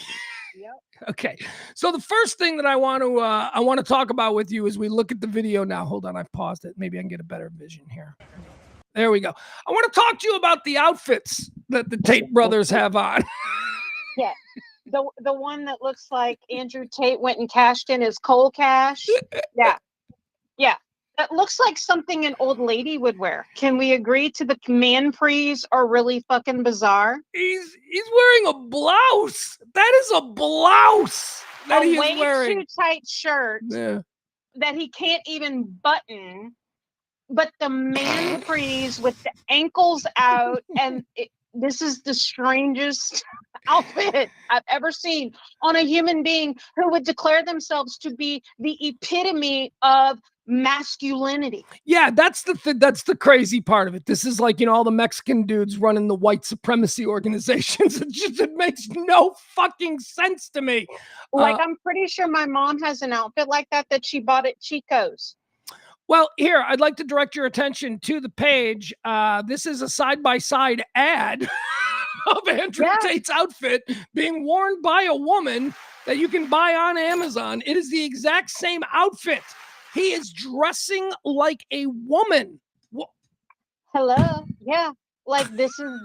I don't know masculine men who dress like this. I Yeah. mean, like, it's not even like, look, Maddie's done some things in her past that I've been engaged with some interesting characters before. Okay. Yeah. Most notably, when I first moved to Dallas, long before I had the pleasure of meeting you, I moved to Dallas very shortly around the time that the housing market started to really seize up and jobs were hard to get. And so I picked up some bartending gigs. And I will be the first to admit that I bartended in 4 different strip clubs in Dallas, Texas. Now, the first strip club that I bartended at was the Penthouse Club, which later closed down and reopened as, I think, the Executive Club. And pimps would come in there. Pimps would come in there. There were girls that danced who had pimps. And I saw pimps. I saw pimps in the wild. And even pimps don't dress like this. No, women dress like him, and not particularly fashionable women dress like him. I mean, Yeah. this is an odd look. We are existing at a time when the vice president, who follows this guy, by the way, Andrew Tate, the vice president openly runs around wearing eyeliner, and nobody says anything about it, and the people who do just accept it. And Yeah. now I understand that Andrew Tate is a couple of years younger than me. But by my understanding of growing up among, cops and firemen and union workers and shit like that, my understanding of what a dude was is not at all what fucking Andrew Tate thinks it is, with his manicured fingernails and his purple blouses and his capri pants with his little weird shoes. He is a flamboyant, performative con man who I think he and his brother, by the way, you're looking at his brother as well. His brother looks like the 1920s gangster in the Gangster with the background. shiny suit. Yeah, Yeah. What is that, shark skin or whatever? But look, I'll be honest with you. I have a ton of gay male friends, and my gay male friends were making fun of this outfit. Yeah. That's where I got the line about, did he cash in Kohl's Cash? Because that was what one of my gay friends said. I was like, you saw that outfit? He goes, what the hell did he do? Go cash in some Kohl's Cash? Like that. They think it's absurd too. Well, let me make my position here clear. I'm not saying that I think Andrew Tate is gay. I am saying that he dresses in a manner that, to my understanding, the way I was raised, is anything but alpha male. He behaves like a chick. He dresses like a chick. He carries himself like a woman with all of his attention to his. And I understand manscaping and being metro and all of that. It's been 15 years of preparing us that this is the way young men like to behave now. But it ain't masculine by any kind of Make America Great Again standard. That's for sure. Okay. Mm-hmm. And I don't understand. But here, let me go on with these two, because I do think I saw some pictures of them in their younger days when they were club kids. They used to hang out in gay clubs as sort of like beefcake dancers. That's one of the things that they were doing in London in like the 10, 15 years ago. There's pictures out there. Andrew Tate was born in Chicago. His father was a fighter. His father was a deadbeat dad. He was never around. They grew up in great poverty here. At some point, when he was like 10 years old or something, his family shipped him to his mother in England, where he and his brother grew up and spent most of their time. But I believe that they came from an incredibly abusive childhood. Mm-hmm. I don't think that Andrew and Tristan are gay. I think that they have probably acted as male prostitutes in their younger days. I think they have done a lot of things that internally their father, the alpha male kickboxer guy, their father would deem as gay. So I believe that this whole brand of them being the ultimate males are truly just them trying to get over the fact that they hustled blowjobs behind clubs in the early 2000s. This is like them overreacting, overcompensating. Yes, for the fact that they have probably led some pretty traumatic lives. It's all a lie. It's all a fraud. They are not alpha males. They are just simply trying to prove to their daddy that they are as alpha as he is. That's what's going on here with these two boys. But they are fruity as it comes. And it's manifested itself into what I would call a deep-seated hatred of women. Yeah, you know what? I think they are in any hole available type people. Does that make any sense to you? Like I don't think they have. I think they like the physical violence and dominance of the sex act. Yeah, So if that power. means bending It some just equates to supplicant, power for them. right, and if that means bending some supplicant donor to their stupid show over and raping him, I want to give you the alpha prison experience, which is shit that's been accused of them. That they invite all of these dudes over to their little Romanian palace, and then dudes are like, yeah, man, that dude, he raped me. He did. It's not just women. Anyway, okay. I have some real I think theories. that when you become that twisted in what your perception is of how power works, the power structure doesn't have to be gender specific. Yeah, if there is a power structure there, it has nothing to do with attractiveness or unattractiveness towards a specific gender. It just means that power is the drug, and whatever happens from that power Right. is okay. So yeah, I agree And I with you think on that, that. and I think that comes from something happening to them as children. I think as Well, children they they've felt powerless. monetized it. Yeah, Yes. it's Yeah. all just monetization at this point, and there's no limit to what they're willing to do just to simply monetize their entire philosophy. And they have actively monetized training seminars to young men who see these people as an example of a lifestyle that they wish to have one day, and these classes and trainings that they have provided young impressionable males whose frontal lobes are not fully developed have literally outlined how to take these women, turn them into cam girls, and profit from what they do. And it's more than just putting women on camera and making them do sex acts and then paying them and making money off of that. They've also gone so far as to tell these women that, like, hey, I'm going to pay you $5,000. Then when they get their money, it's like $2,000 or $3,000. And then they've lied to these women and told them that the reason why the money was less is because they went ahead and took out tax deductions out of it. But really, they just profited more money on the back end. So yeah, any kind of a way that they can figure out how to scam and skim, but also continue to propagate this same ideology, they have managed to figure this out. I want to talk about their influence because Andrew Tate is a subject that I've brought up with my 17-year-old son many times for obvious reasons. I want to know what kind of influence this guy has. And certainly this weekend, the subject was brought back up because of, this arrest.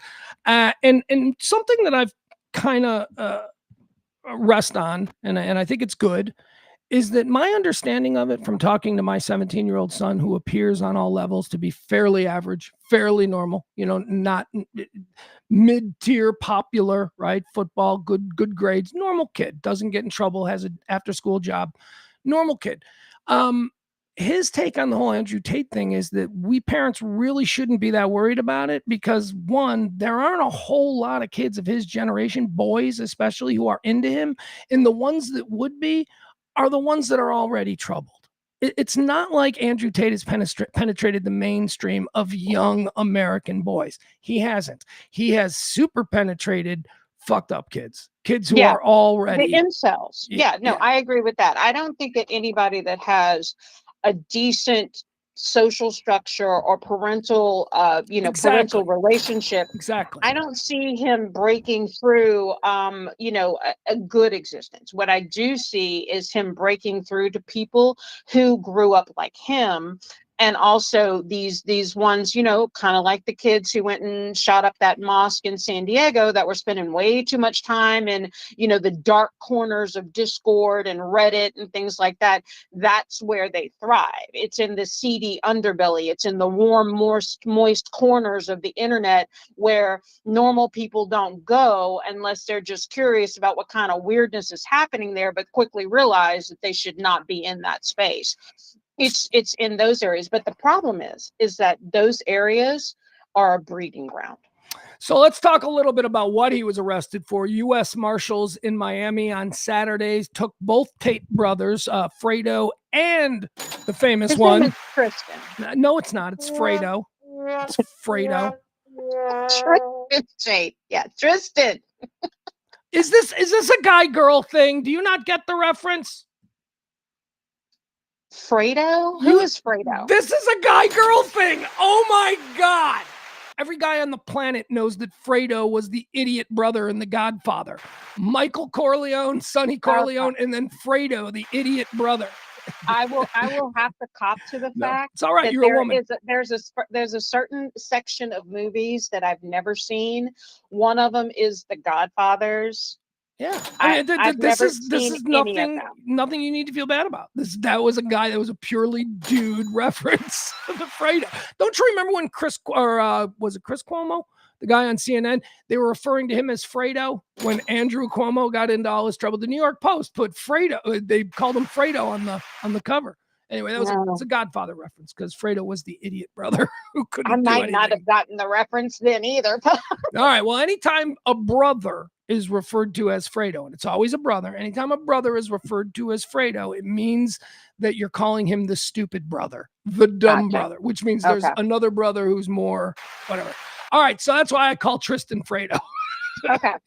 I now accept your premise. All right, so they're dual citizens, U.S. and U.K. This is a warrant, an extradition warrant to bring them back to the United Kingdom. Now, here's what's interesting about this. They have been hiding, essentially, for like 10 years now in Romania. They initially went to Romania because they were fleeing warrants in the United Kingdom, rape, sexual assault allegations in the United Kingdom. They went to Romania. They immediately got hit by charges in Romania for doing almost the exact same thing, which was bringing girls and doing cam model stuff and all that's attached to that. In Romania, Romania said that they couldn't leave the country until their charges, the Romanian charges, had been adjudicated, which meant that England could not extradite the Tate brothers back to England because Romania and England were in a bit of a tit for tat, and Romania's like, no, we're going to do it first. All right. Now, since Trump got popular, or powerful, I should say, Andrew Tate has gotten a little bit more comfortable with, what exactly. He thought Daddy Trump was going to protect him. He thought, so he started coming to America because there's no way the U.S. Marshals under Trump would get him. And guess what? And let's point out just recently, because he came back for the America 250 because he was at the MMA fight. Well, let me tell you what's really happening here. And this is why no friend of Trump and everybody who is loyal to Trump 1 minute and then gets cast aside the next will tell you. If a better situation presents itself, he will throw you in the trash can. And that's what he did to Tristan Fredo and Andrew Tate. Here's what happened. What is going on in the United Kingdom right now? They are ascending a new prime minister, new prime minister who's going to have a relationship with Trump. Trump offered up the Tates to the new prime minister in order to possibly get some support in Iran. That's what's happening. And the Tates fell victim to it. And you got receipts for that? They got scooped up. I'm telling you, it's just too coincidental that the new prime minister is going to now have this pop. This is a pop news story in England. People are going to be happy that these guys are now, because they've been eluding or evading British authorities for a decade. The new prime minister is going to be like, first order of business, we got these scoundrels. Okay. Thanks to Daddy Trump. I'm willing to accept your premise, and here's why. So, when this happened, obviously, that broke on social media, and there were a lot of people who immediately started speculating that they would get a pardon. And I shot that down because I was like, guys, this is not a U.S. warrant. This is a UK warrant. They're going to be extradited to the UK because they're being brought up on charges. Then people started to go in a different direction, and they started to speculate that there could be a possibility that Marco Rubio would get involved and try to make some, grease some wheels and make some phone calls and stuff. And I'll be honest with you, as much as I love to hate on the administration, we know that I never shy away from an opportunity to think that one of these ghouls up there in office is willing to do something, this monstrous and intervene in this fashion. But I pushed back on that. Now, I didn't think about the Iran and the prime minister ascension that you're talking about, but the reason why I pushed back on it was I said, I don't know if I believe that, because here's why. I kind of put it out there into the ether that I wouldn't be surprised if this wasn't some political capital that was being pushed around in a manner, and that in fact what actually happened was they set a trap for them to come over here and then get picked up by the U.S. Marshals in an effort to look like they were doing something that was helpful, and that this was all actually by design, and that in that case, I would not expect Marco Rubio to stick his neck out for these rapists. Rubio's not going to, nobody in the Trump administration is going to get involved. This is a gift to the new prime minister. But now you've given me another piece of the puzzle that makes me believe exactly what I said. And let me put a bow on it for you. This is a gift to the new prime minister in hopes that they'll have a better working relationship with the issues going on with the strait. That's a gift to the prime minister. The other issue is that I believe internally that the Trump administration has decided that the manosphere is done for them. Whether it's Tim Dillon turning on the administration, Joe Rogan saying some pretty shocking things recently. And the ones that are still on the side of MAGA, the ones that haven't completely abandoned over the war in Iraq in the manosphere, those are the ones that are getting closer and closer to Nazi adjacent. Those are the ones that are still, pushing the whole Proud Boys and all that. I think the Trump administration has decided that that's a lost cause now. They don't need them anymore. He's not running again anyway, so he doesn't need to stoke that. I think there's a combination of things, but I absolutely believe that the Tates were offered up as a gift to the new Prime Minister of England. That's my thought. Yeah, no, like I said, it flipped another switch on for me. Because like I said, I definitely pushed back on the idea of any sort of Trump involvement. And I pushed back on even the remotest thought that Marco Rubio would be willing to stick his neck out for these guys. Like, I was like, no, I don't see that happening. I really don't. And it's not because I think that Marco Rubio wouldn't do it, because I think that they're willing to do just about damn near anything. But I kind of felt like I said, it seemed all too very specific, and how their restrictions got lifted. They immediately flew over here because they wanted to get right back into the public eye. They kind of had to be a little bit out of pocket. Being over there in Romania, I'm sure that in their circles and their subscribers and stuff, they're evangelists. They're evangelists of ignorance and hatred. They've got money rolling in. But I'm saying the public eye, they haven't really been able to be out, right?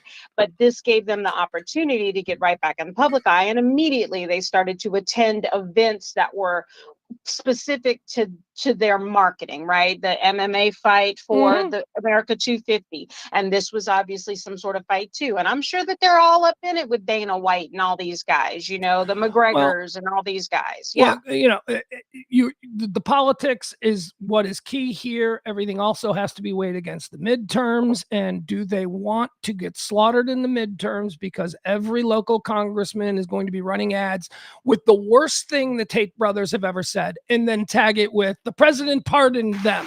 This will kill them with independent voters in the midterms. They're going to distance themselves. This is why Marco's not going to get involved. They're going to distance them. They're going to let the Brits handle this. That's how they're going to wash their hands of the whole Andrew Tate situation, because this is toxic for the midterms if they were to step in and pardon these guys. The ads write themselves. The attack ads against MAGA write themselves. Yeah.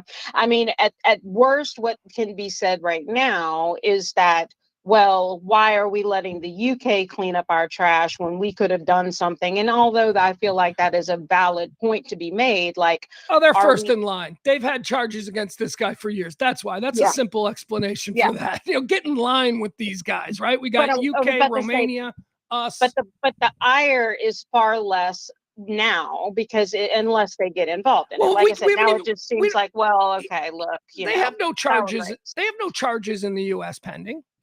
That's why they're here No, walking I around know. free. Yeah. They should So, though.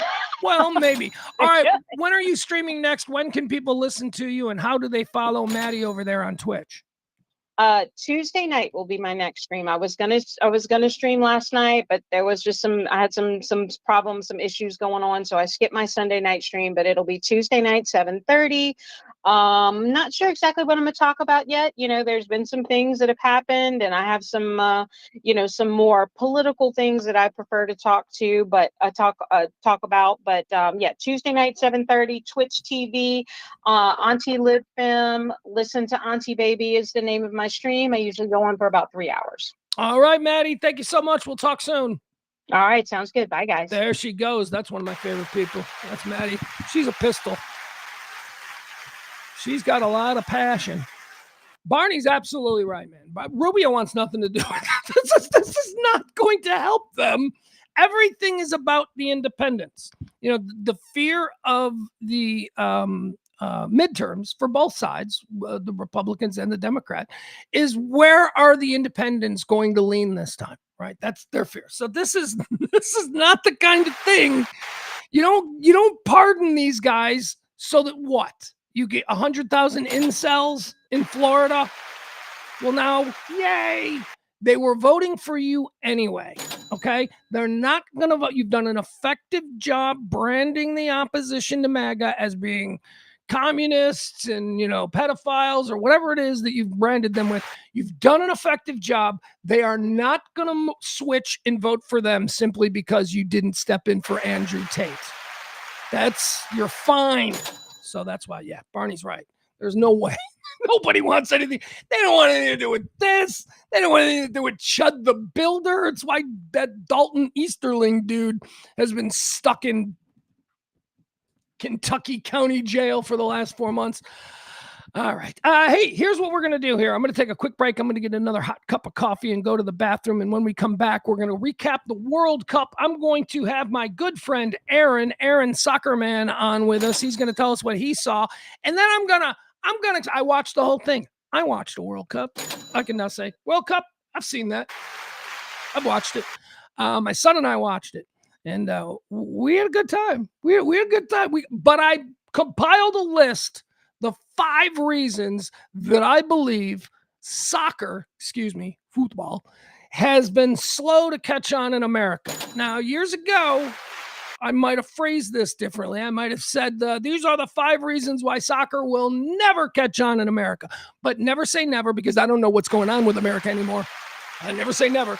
These are the reasons that I observed yesterday watching the game why I think it's slow to catch on. So we'll do that. We'll talk about the game itself. We'll bring Aaron Soccerman. He is our World Cup expert. And then we'll do a whole bunch more. We got a bunch of other things. It is my birthday show, so I want to do a good show for you because I want to be a good birthday boy. All right, back after this. Quick break.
All right, we're back. All right, thank you so much for that. I didn't get to go to the bathroom. That could be a problem moving forward, but I think we'll deal with that when we get there. Kid was in the bathroom. Kid was in the bathroom right next to the studio. So, okay, I waited. Kid's still in the bathroom. It's all right. I think he's pooping. So, I got to hold it. I got a fresh cup of coffee. That's not going to help the situation, I tell you that. But we're going to move forward. All right. So now here's what I want to do. I want to do a little bit of a World Cup finals talk. The World Cup was yesterday. To do that, we bring in my friend who knows a whole lot about soccer. I call him Aaron Soccer Man. That's right, spelled E-R-I-N, the feminine spelling. Why? Because I can. He told us on Friday what to look for. Let's see if we, there you go. Is this Aaron Soccer Man? I didn't hear enough applause before I arrived. There you go. I got you. All right. So when last we talked about the World Cup, which now has concluded here in these continent of North America, you said Spain, right? Yep. All right. So how do you feel about it? Give us your expert breakdown of what we saw yesterday, and let me propel you with this question. Okay, answer this question. Watch the entire game. Did what I watch, was that a great game, or was that a terrible game? I don't know. I enjoyed it. Go. Okay. For soccer people, it was a great game. Okay. Okay. I mean, I appreciate that you said you enjoyed it, because without the minutia and knowledge, I could see you go, oh, it's 0-0. Why are we playing so long? Yeah. But if you know soccer, it was amazing. Okay, and it was amazing. Why? Why was it amazing? Please expand on that, because as I said, I enjoyed it, but I enjoyed it the way I think, your aunt who never watches football might enjoy a good Super Bowl party, right? There was a lot to like. But go ahead. Yeah, they did a good job. From a soccer standpoint, Spain is an amazing team. They're super deep. They could probably field 2 squads that could have made it to the final. Really? Argentina was not that. They're not that deep, but they have the GOAT on their team. And if you, as a layperson, watch, you're like, oh, it's 0-0, but Spain's killing them. But then you saw towards the end, Argentina almost scored. If they make it 1-0, it's a totally different ballgame. They use tactic and play hard, and they foul, and I would even say cheat to compete, whereas Spain just plays solid soccer from back to front. So that's something interesting that you just said there, because I am somebody who is not familiar with, soccer or world global football, FIFA, whatever it is. But I do know Messi. He has transcended from the world of sport that he rose to fame in. He's now a genuine American pop culture guy. I watched him play yesterday for what would be the first time ever. He didn't look like Michael Jordan in Game 6 against Utah, right? I mean, tell me what we saw with Messi. So Spain's tactic was to take him out of the game, and the easiest way to do that was to just stop the rest of the guys. And the rest of the team wasn't good enough to get him a position of success. Okay, so that's interesting. So the idea of Spain, was Messi is very good, but everybody, his supporting cast, if we can probably stop his supporting cast from making him very good. If he's out there on his own, we don't have to focus on him if nobody can pass it to him, or nobody. Is that what you're saying? Exactly. Okay, that makes sense. And, it took him, for first-time viewers of Messi, that sucked, because, he had a couple of options there, a couple of corner kicks or whatever. I'm like, this is it. This is where we're going to see it. And then, but he's older, and, maybe I should watch a YouTube highlight reel. I'm sure there's stuff there that. I mean, the shot that Marino took off his face is easily going in the upper corner of the goal. Oh, that's the guy. Yeah, I saw that. That looked painful. I wanted none of that. That was. All right, so here's what I do want to do, though, with you, because we've had this conversation many times. I don't know that I have ever actually put this down. hold on. Where is it? I can't find my list. I thought I had a list. Hold on. I actually sat down and I put together a list of reasons. No, that's not it. It's a good list. You'd enjoy it. I mean, I can freeball it because I'm a professional, but damn it! I can't find my list. Give me a second. God, talk about soccer or something. Go. Well, first of all, did you pull up the numbers for what kind of viewership that game had? Oh, I'm sure it was massive. The story that I told was, I was supposed to go out to dinner last night with my family for my birthday, and we couldn't get a reservation anywhere because every bar, every pub, every place in a non-soccer city like Chicago was jammed. We couldn't get in.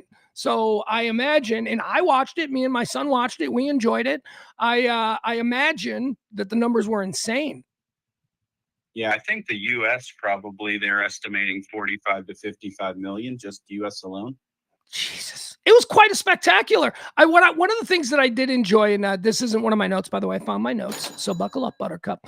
The halftime show was as good or better than any Super Bowl that I've seen. I mean, it was, and learning that was the first time that the World Cup final had ever done a halftime show. Really? Right. Yeah, first time. So they came to America and they went, we know what these people expect. And they gave a halftime show that I thought was amazing with one question. I was told Coldplay was going to perform. I don't think I saw Coldplay. I saw Madonna. I saw Shakira. And let me tell you, that woman's almost 50 and she is holding together. I would say that's a solid 49. Shakira? Yes. Oh, no offense to the other 49-year-old women out there. Good Lord, is she incredible. All right, so here we go. These are this is my list of reasons why I think Coldplay sang with the kids. I must not have paid. I was tuning out. I guess I was tuning out at that point. I was still thinking about Shakira, wiping my brow, gathering myself. Okay, so here are the reasons that me and my son, by the way, we watched the whole thing and we loved it. We had so much fun. Like, we don't really know soccer. Turns out he does. Turns out he knows.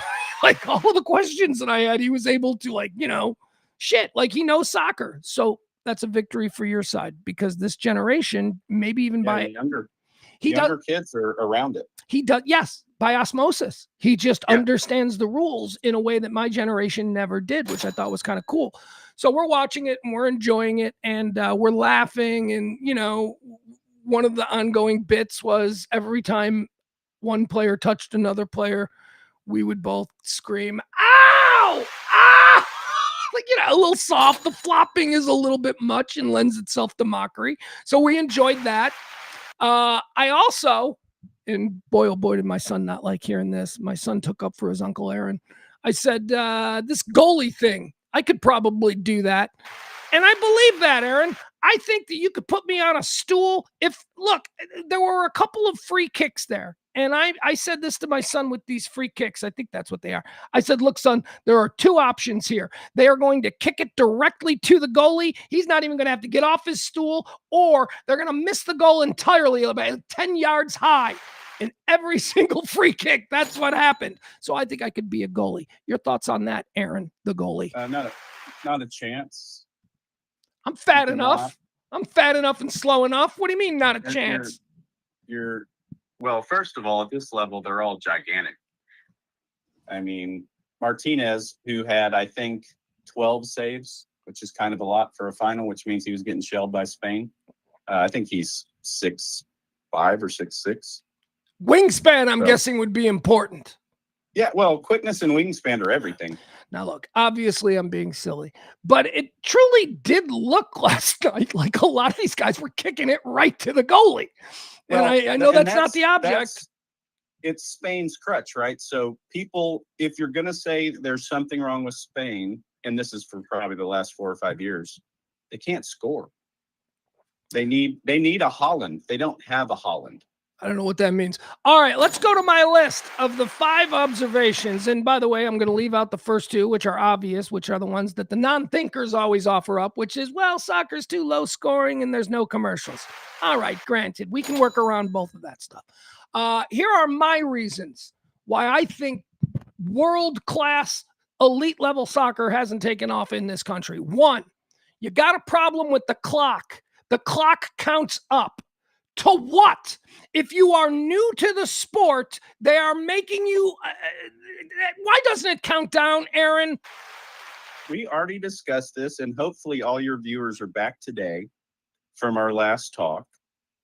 There's 45 minutes per half going up. You have to know that. That doesn't invite new viewers. New viewers are like, counting up to what? How much time must I invest in this? They put it right on the screen. It's an easy fix. It's an easy fix, and they're refusing to do it.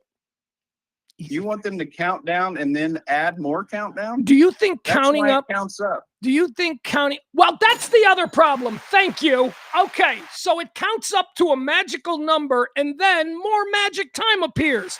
And it seems to be, even if you know that it's only 45 minutes, once you get to 45, then suddenly like a +5 appears, and you're like, what does this mean? And then suddenly we're just still playing. All right, we'll move on. You don't need to answer any of this stuff. You have no power within FIFA. You can't change it. All right. Nor would I. Here's the second. Really? Really? You will not at least concede, no matter how buffoonish or silly my argument is, you will not at least concede that counting down is superior to gathering new fans of the sport than counting up to a number you must know exists to begin with. If I recall, about 20 years ago at a bar, you yelled at me vehemently that my idea about the pitch clock would ruin baseball. Well, I love the pitch clock, and I will not. You do now. I will not acknowledge that. Well, that's because I was coming at you with catcher logic, where I'm like, no, it's a rhythm between the catcher and the pitcher, and the pitcher's got to step. I back away from that. I was wrong. Okay. All right. Stand up. I like it. And just as you are wrong now about it not being superior for the clock to count down to 0, so that if you don't know what you're watching, at least you know you can be a part of the drama. You'll love this if you ever pick a college team, they count down. Nice. And there is no added time. Nice. That's how you do it. All right. So here's the other problem, and this has also been a longstanding argument between you and me. It's another reason why I think that soccer has been slow to rise. It's coming. I was fully impressed. I had fun watching that. It's coming. But my next reason is, why do the goalies wear different uniforms? Whose goal is that? I'm looking, I'm like, wait, is that what is that? I don't know who that is. Why? Why are the goalies wearing different uniform colors? So the refs can differentiate them during corner kicks. Well, how about just he's the guy in the goal? That's not enough? No, there's kind of a set of rules to protect the goalkeeper, because he's obviously arms up trying to catch, and there can be stuff going on that are fouls. And so we've always worn different gear. Drunk guys in a pub in 1860 created these rules, and you people refuse to amend them. That's what's going on here. This is weird. All right. The next reason I think soccer is slow to catch on. We've covered the clock counts up to nowhere. We've talked about the goalies wearing different color uniforms. The falling down. Dude, the falling down. I can't. What is that? When a guy falls down, writhes in pain, sees that nothing's going to happen, and then pops back up like nothing has happened to him, that is shameful. Respond. And I hate that as well. Okay, there you go. There you go. And they're doing that. They're fixing it. They couldn't do it really in the final because it's just too much, but they're working on that system. So if you watch the other games, which you didn't, but I watched them all, there are rules now for doing that. If you fall down and you were not fouled egregiously, you're carded. And as you saw yesterday, if you get 2 yellows, you're out of the game. I like that. So is it also a thing, and I noticed this, and maybe it was just me and my ignorant eyes watching, but is it a thing where if one guy on one team falls down on one part of the field pitch, someone from the other team will do the same? Because I saw on 2 separate parts that both of them were flopping, one guy from each team, and it seemed like the guy from the second team did it in response to the guy on the other side of the field doing it. Is that a thing?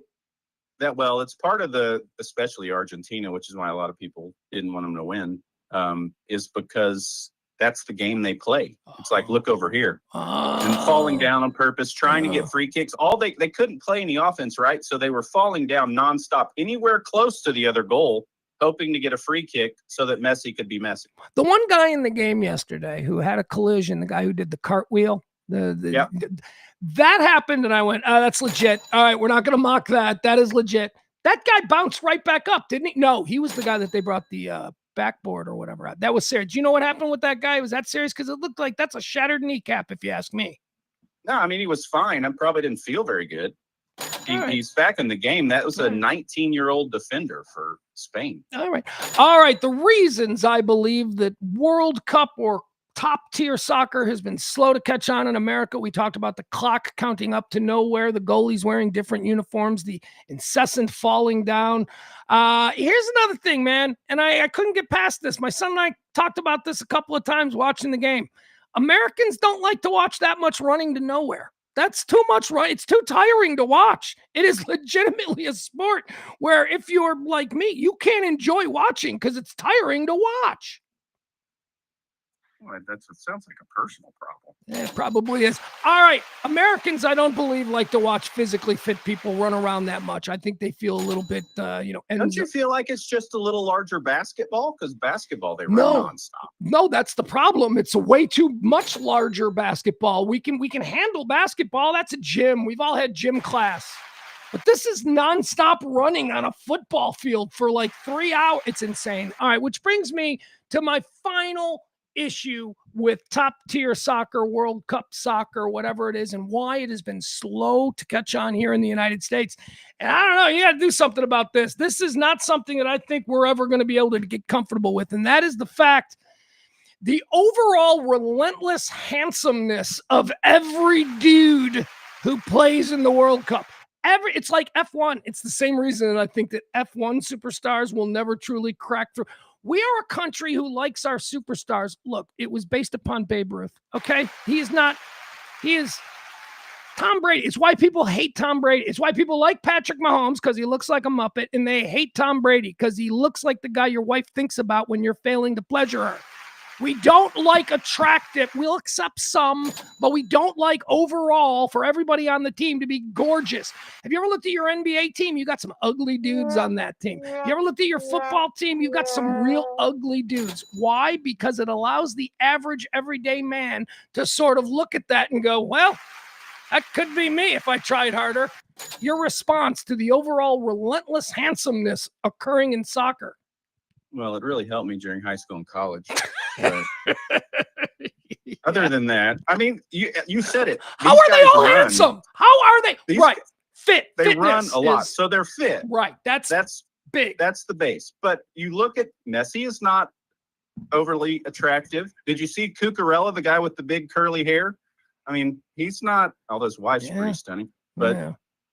And Erling Haaland, the biggest takeaway from the tournament, the biggest gainer of followers in the world, is a funny looking dude. Yeah, that guy is not Ryan Gosling or Beckham in 2000, right? Yeah, I can see that. You can. And I tell you, that's why 17 of his abs. But wait a second. Not there. Wait a second. This Erling Haaland guy. This is the exact reason why I think he broke through with American audiences, because he's not somebody that you're like, oh, fuck that handsome guy.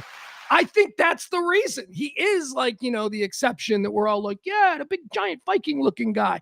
It wasn't, the super handsome Spaniard or whatever. They're all too good looking. You, the guy that scored the winner for Spain, my all three of the women in my house were like, oh, I don't even think they cared about the goal. Really? I'm like, yeah. Well, I'm old and out of shape, so sorry. They're all handsome. By the way, what was the final score? Because if you ask me in 20 years, I'd be like, yeah, that was 0-0, and they gave it to Spain. Was it 2-0? It was 1-0. It was 1-0. They didn't score. They took one goal away from them, right, at the end. Yeah, but do you know? So it was more impressive to soccer people, and like I said, Spain's game was exceptional. To keep Argentina from having a shot on goal the entire match is unheard of, and it doesn't matter what level. Well, we were rooting for Spain over here, so we didn't mind. Perfect. Well, way to listen. I mean, it does make me feel better that I picked them like 2 months before the tournament. Yeah, you said that you picked them to win the whole thing, and look they won the whole thing.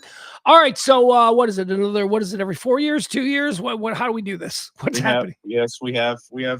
You'll be back in 2 years because I'll bring you in for Champions League in Europe. All right. But yeah, 4 years, man. It's a depressing day for me. So, yeah, you're at the longest point right now from when you'll get World Cup soccer again. Yep, just got to live that long to make it to the next one. So here's something that I was thinking about yesterday. The World Cup is not the same thing as, what happens during a regular season, which is like, I guess in America, the Premier League, or, to a lesser degree, the Spanish league, the Bundesliga, whatever, but it's the English speaking Premier League, right? That seems to probably have the best opportunity of really connecting with the American public. Would you agree with me on that? Yes. That's who fills the bars on Saturdays and Sundays. Yeah. So let me ask you this question about that. Could this whole could you hypercharge the acceptance of this level of soccer, European League football? Could you hypercharge that by, I don't know, creating an American Premier League team? The way we often talk about expanding our NFL to London, has there ever been talk of the Premier League expanding to America and having a Los Angeles-based Premier League team, or a New York, or whatever? Yeah, they have talked about that. It's really, really a negative conversation in England. Are they provincial about it? Well,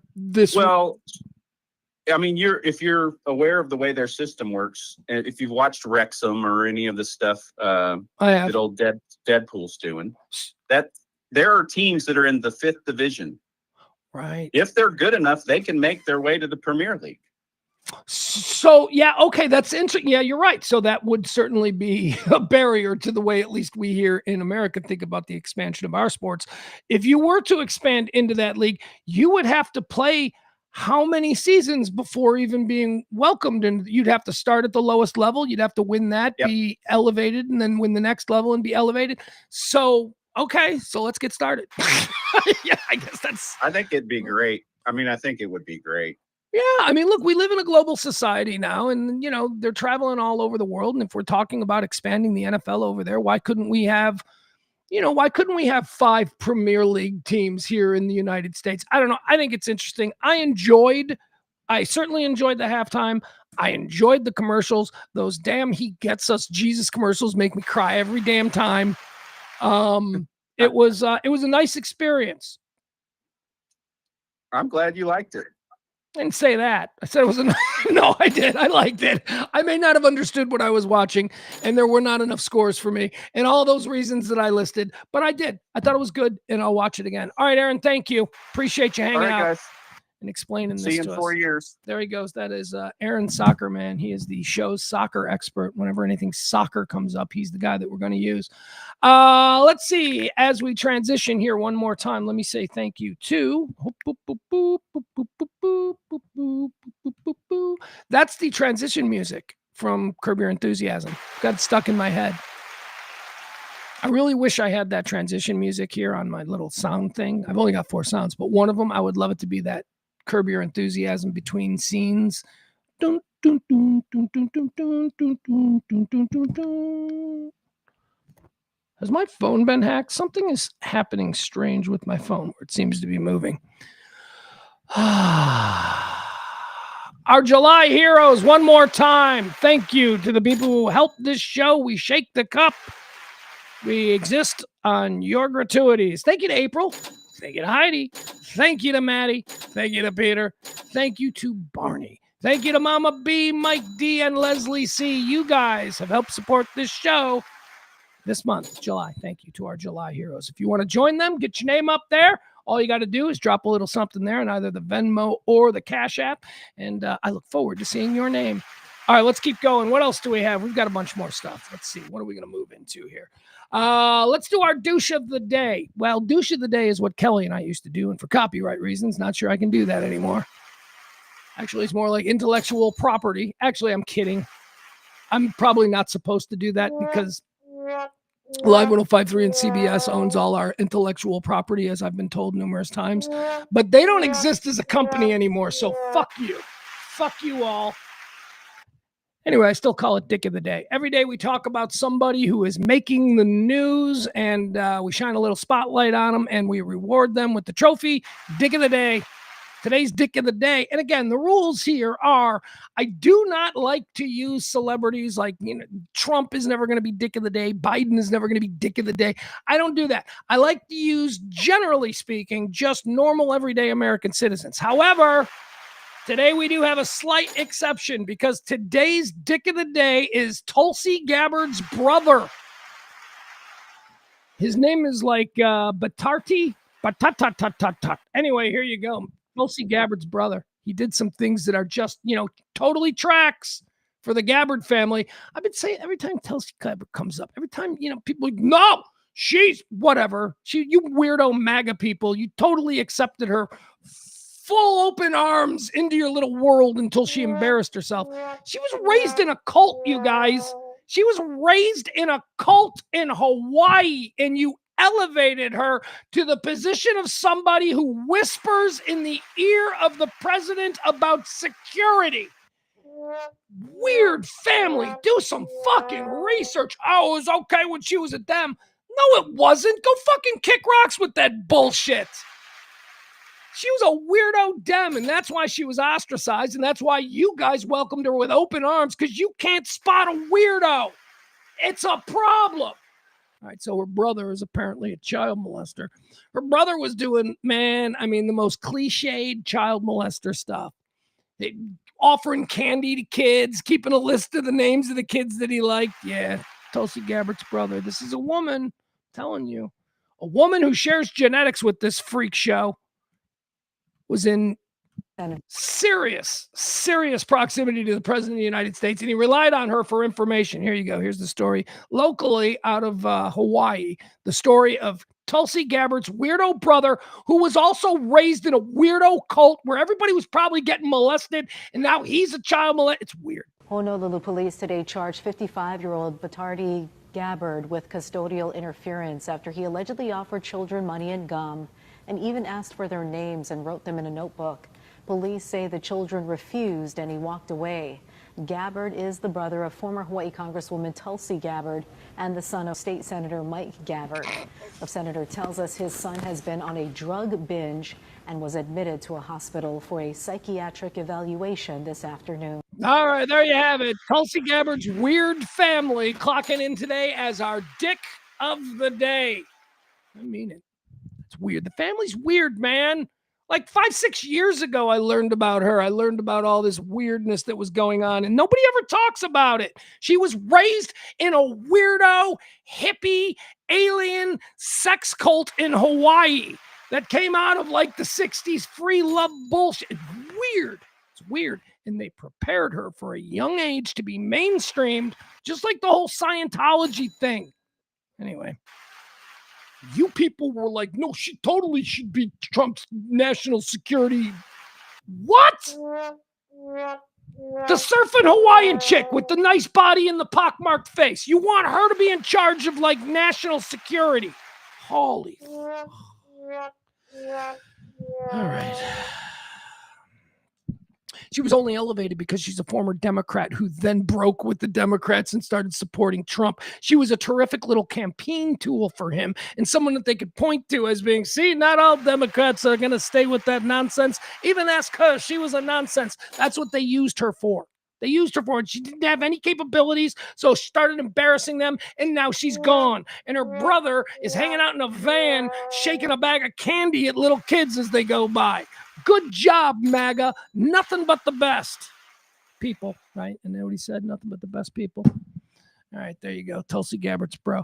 How about this? Let's do 3 videos. 3 videos is a segment where I show you 3 videos that I've watched over since the last show. And I have questions and I want to talk about them. 3 videos. This is pretty meaty 3 video segment today. The first one, I think this is Florida. I'm going to play this for you. It's heavy, and a lot of people are criticizing this police officer for being out of control, and she shouldn't be a cop, and that whole thing. Whatever. I think there are extenuating circumstances happening here that probably need to be explained. So Let me show you the video. This is what went viral, and then we'll talk about what people are saying, because you might have an instant visceral reaction to this.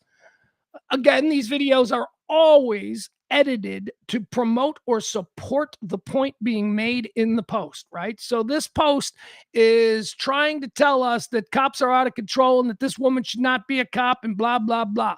Let's watch it and let's see if, when I fill you in on the full context, if we still feel this way. Hey! Hold your hands! Hold your hands! By the way, it should be said this is a worker.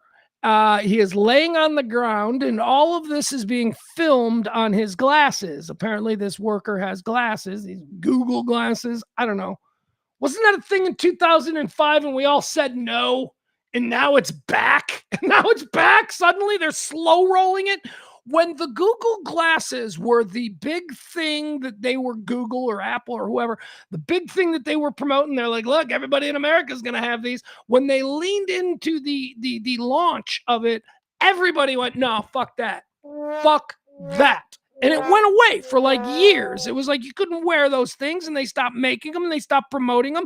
And yet they probably got a warehouse filled with these things. They just waited 10 years and now they're just slow rolling them back. Well, you know, the problem was when we first introduced it, people weren't that comfortable with being relentlessly videotaped everywhere. Well, now they are. They've just kind of accepted it because we've normalized this intrusion. So now they're back. So now people are going to be filming everything with their glasses again. Okay, whatever. That's what we're seeing here. This worker is complying with all the orders of these police officers, and that's what we're seeing. Hold your hands! Hold your hands! I'm not On your back! on my back. On your stomach! On my stomach? Yes! We just here working, ma'am. That's it.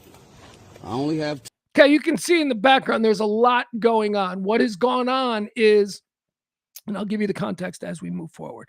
What has gone on is these are the first police officers responding to an officer's call for distress. An officer has been shot. He is down at the scene, and the assailant was seen running through this work site. These are electricians who are working on a work site. This has all just happened.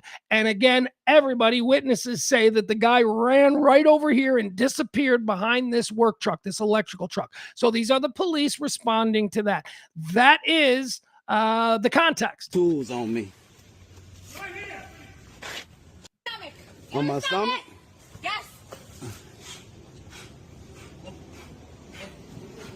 We just here working, ma'am. That's it. I only have tools on me. Right here! Turn around. Which way? This way. Just secure them for now. I got you. I got you covered. Secure them Get on your back. until we figure out what's going on. On my back? On your stomach, sorry. On your stomach. On your stomach, sorry.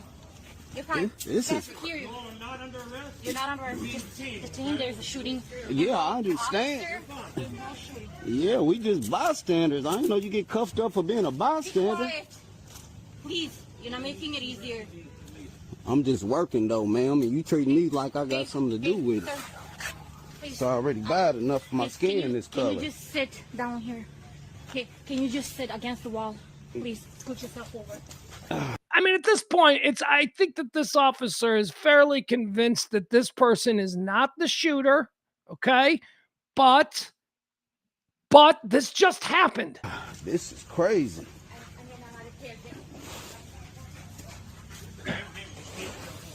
Hey, sit still. She told me to scoot over there. That's fine. Yeah.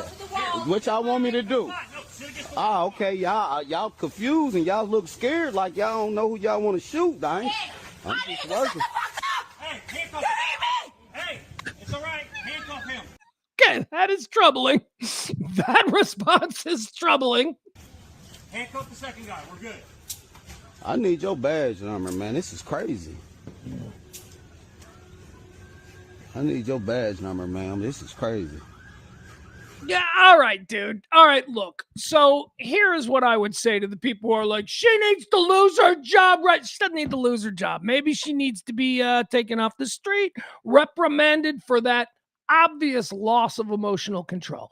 In a minute, she just popped her. Oh my God, right? But again, the context here is this is all happening very quickly. They're the first police officers on the scene. They were directed to this place. This is where they were told by witnesses that the shooter was last seen. They stumble across these two and they do what I think is standard procedure for police officers. Secure the scene. You're investigating. You don't know what's going on. There is already, apparently, a police officer who has been shot right around like 50 yards from here. They have run through here. I think it's troubling the way she popped her cork for a minute there emotionally. But I also think that this guy knows that he's filming it all and that he might be egging this on a little, and that maybe a little bit of complicity on his part. Like, okay, I understand that this is a very fragile situation. I understand that these people, a cop has just been shot. They don't know what is what. And he's saying shit like, I need your badge number. I think it's perfectly acceptable for these two workmen to be momentarily detained by police if a police officer has just been shot and they are investigating witness reports that the gunman ran over where these guys are. I think it's acceptable. And I think that that's a momentarily, look, society is a dangerous place and we have police that we entrust to do things. It's a dangerous job. There are a lot of shitty police and there are a lot of police who should not be on the street. Do I think that this woman is an example of a shitty cop? No, I think there is a combination of events happening here. I think that she is, who knows whether or not she knows the officer in the same department who's just been shot. I don't know. But this guy is obviously thinking about clickbait bullshit with his fucking glasses recording and him saying stuff like, I need your badge number. I think that triggered her. That set her off. That's a separate problem that she can be triggered and set off. But again, I don't know if it should be career ending. And I don't know that this guy is some victim that we all got to be, oh, poor guy. This is the police state we live in. No. This is a whole bunch of things happening at once. And sometimes, what do we call it? The fog of war. Sometimes shit happens. This guy didn't get shot. He didn't get roughed up. He got yelled at by a female police officer who in the moment maybe didn't process her emotions properly. Is that something we need to just overlook and act like not a big deal? No. But it also isn't something that we should have her badge for. People have careers. People are fragile. And this guy was kind of being a bit of an asshole when you really think about what's going on and what he was most concerned with. Not with finding the person who had shot the cop. No, he was trying to make good video with his little glasses that I personally thought had gone away 15 years ago. All right, there you go. That's video number 1. Here's another one. This is a problem. Let's watch this. This is why I hate saying that we need...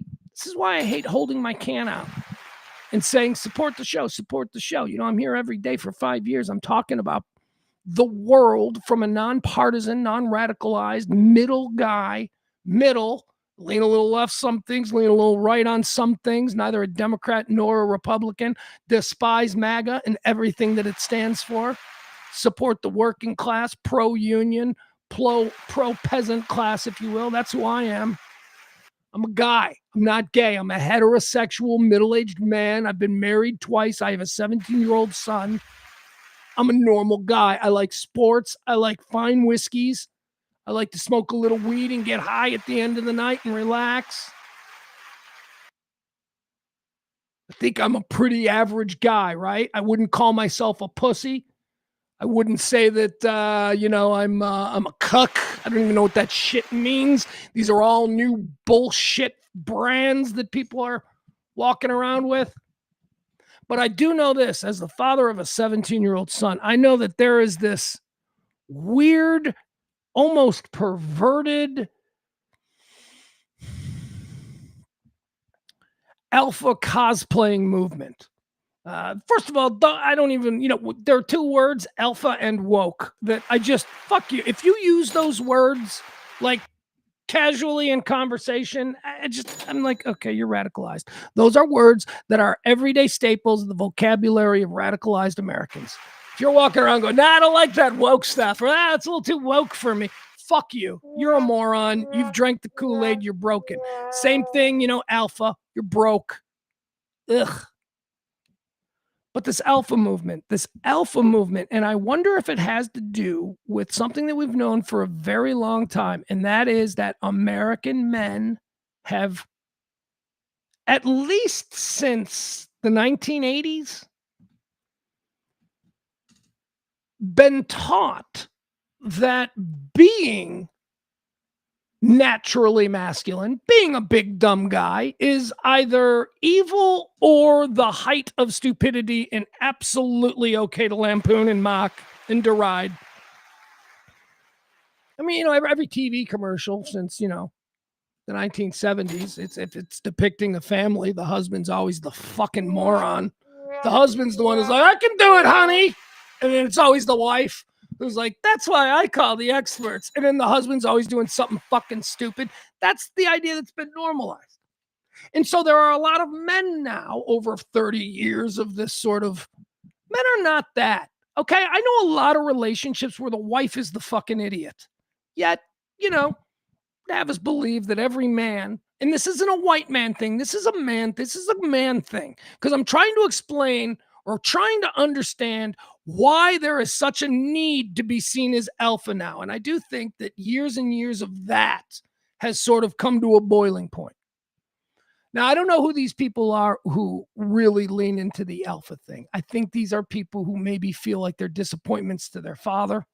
I think that maybe these are people who feel like the American dream has been denied them and somebody else has benefited. And maybe this has to do with the whole bizarreness of that Christian right nationalism thing that when it was first talked about 10 years ago, I guess, in civilized society, people immediately went, no, that's Christian, that's bad, totally bad. We're not talking about, that's now mainstream, like Christian national. There are people like, yeah, I'm a Christian nationalist. I'm proud of it. It's a desire to be seen as tough. Why? Because you're afraid.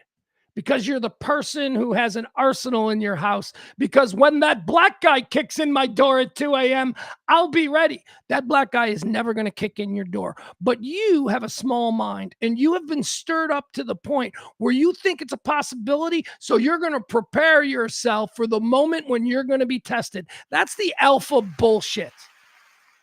You might be tested. I am sitting here on my birthday. I am telling you that I am someone who experienced that. But you're not going to be. You're not going to be. No one's going to break into your house. It happens to some people, and it happens very rarely. There's 400-something million people in this country. It's not like there's an epidemic where everybody needs to have an arsenal in their house and a fucking beard. By the way, the beard thing, isn't it weird that like all men having a beard, and I have a beard, but isn't it weird that all men having a beard sort of really came back into fashion after 9/11? It was like once all the terrorists had beards. Is this because all of our soldiers, our special operators went over there and had to look like Muslims, so they all grew their beards? And then they came back with their tattoos and their beards, and now they're just called alpha influencers? I hate this class of people. They're all dickwads. They're all assholes. It's just, a way for every asshole you've ever known to get together and talk about the people they hate. And it's a business. And it's a business that is based on stirring up the stupidest, most insecure, daddy look at me types out there. That's what this alpha movement is. It's sad. Just be a fucking dude. Stop trying so hard. What are you covering up for? Are you gay? Is this like you're gay? And this is, anyway, watch this. This is Christian nationalist pastor Josh McPherson. Okay. He's out there. He's the pastor. He's Jesus, because Jesus was ripped and buff. Again, American Jesus drives a convertible sports car. And he's got a bitch ex-girlfriend. Here you go. Watch this. This is the alpha movement. And again, as somebody who shakes a coin or shakes a jar for coin, that's what I did. Or you tip God when you remember to. This hurts. Some of you have been claiming to follow Jesus for years and years and years. You're coming to this church and you don't give a dime. Or you tip God when you remember to. And as God is my witness, men, with all the love in my heart, you know I love you. You know I love you. You may not like what I say, but you cannot say I do not love you. If you're sitting here and claiming to be a stronger man and wearing the gear. Okay, what is that? What kind of weird double talk is that? You may not like what I say, but you know I love you. How exactly is that tangible? What do you mean I know you? You're just saying that you love me. You're being a dick. You're telling me that you want me to give you all of my money because if I don't, God's going to think I'm gay. Oh, yeah, watch that. But you're telling me you love me. I feel like I'm being manipulated. See, anybody who doesn't have that reaction to this, and I mean the 500 fucking alpha dorks who are here, anybody who doesn't have that reaction to someone saying that is probably retarded to some degree. Socially retarded without question. And you are not loving with all the love in my heart. You know I love you. You know I love you. You may not like what I say, but you cannot say I do not love you. If you're sitting here and claiming to be a stronger man and wearing the gear, and you are not tithing to God through this church. You're wearing the gear. You've got your, you got your beard. You got your beard, and you've got all of the Church on Fire branded beer, gel, and stuff that we sell over there on the website. You got that. You got the hat. You got the hat. You got a flannel shirt. You got the Matt from the Matt Walsh collection, or what's his name? Is that his name? Anyway, from the Matt Walsh collection. And brown khakis. That's what you got to wear. Only brown khakis, because only gay guys dress like, the Tate brothers, who also, in a weird, confusing way, are sort of the titular head of this whole alpha movement. But we don't dress like them. You people are stupid. Anybody who listens to this guy, you people are stupid. And you're some alpha male that likes to look down on all those. You are not an alpha male if you are giving this guy money because he says you're gay if you don't. Gay sex men. Oh, here you go. And you are not tithing to God through this church. And you're some alpha male that likes to look down on all those gay sex men. Gay sex men. Just know that God views you and those men as the same. Oh. Don't. For not giving him money. I just want you to know, no, this isn't a manipulation of Jesus's message. No, not at all. This is not another con man trying to get one over and get into the pockets of the dumbest fucking guys in your town.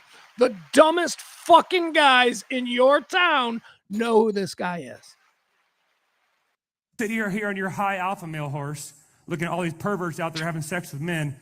When you withhold from God his tithe, God views that man and you as one and the same. You're like, are you trying to shame me? 1,000% I'm trying to shame you. Some of you have been claiming to follow Jesus. Okay, so there you have it, right? He's out there, he's saying, look, I just want you to know that if you're not giving me all your money the way I need you to give me all your money, you know how we make fun of fags? Yeah, God looks at you like a fag because you don't give your money to me. You got to give it to me. It's unbelievable. Who are the people who sit there? Who doesn't hear that and walk out? Like, maybe you went to, maybe you saw something online and none of that was in there. And then you drive down to the church or whatever the fuck that is. And you're sitting there and you start saying that. You don't get up and walk out and go, this fucking guy's a douche. What a douche.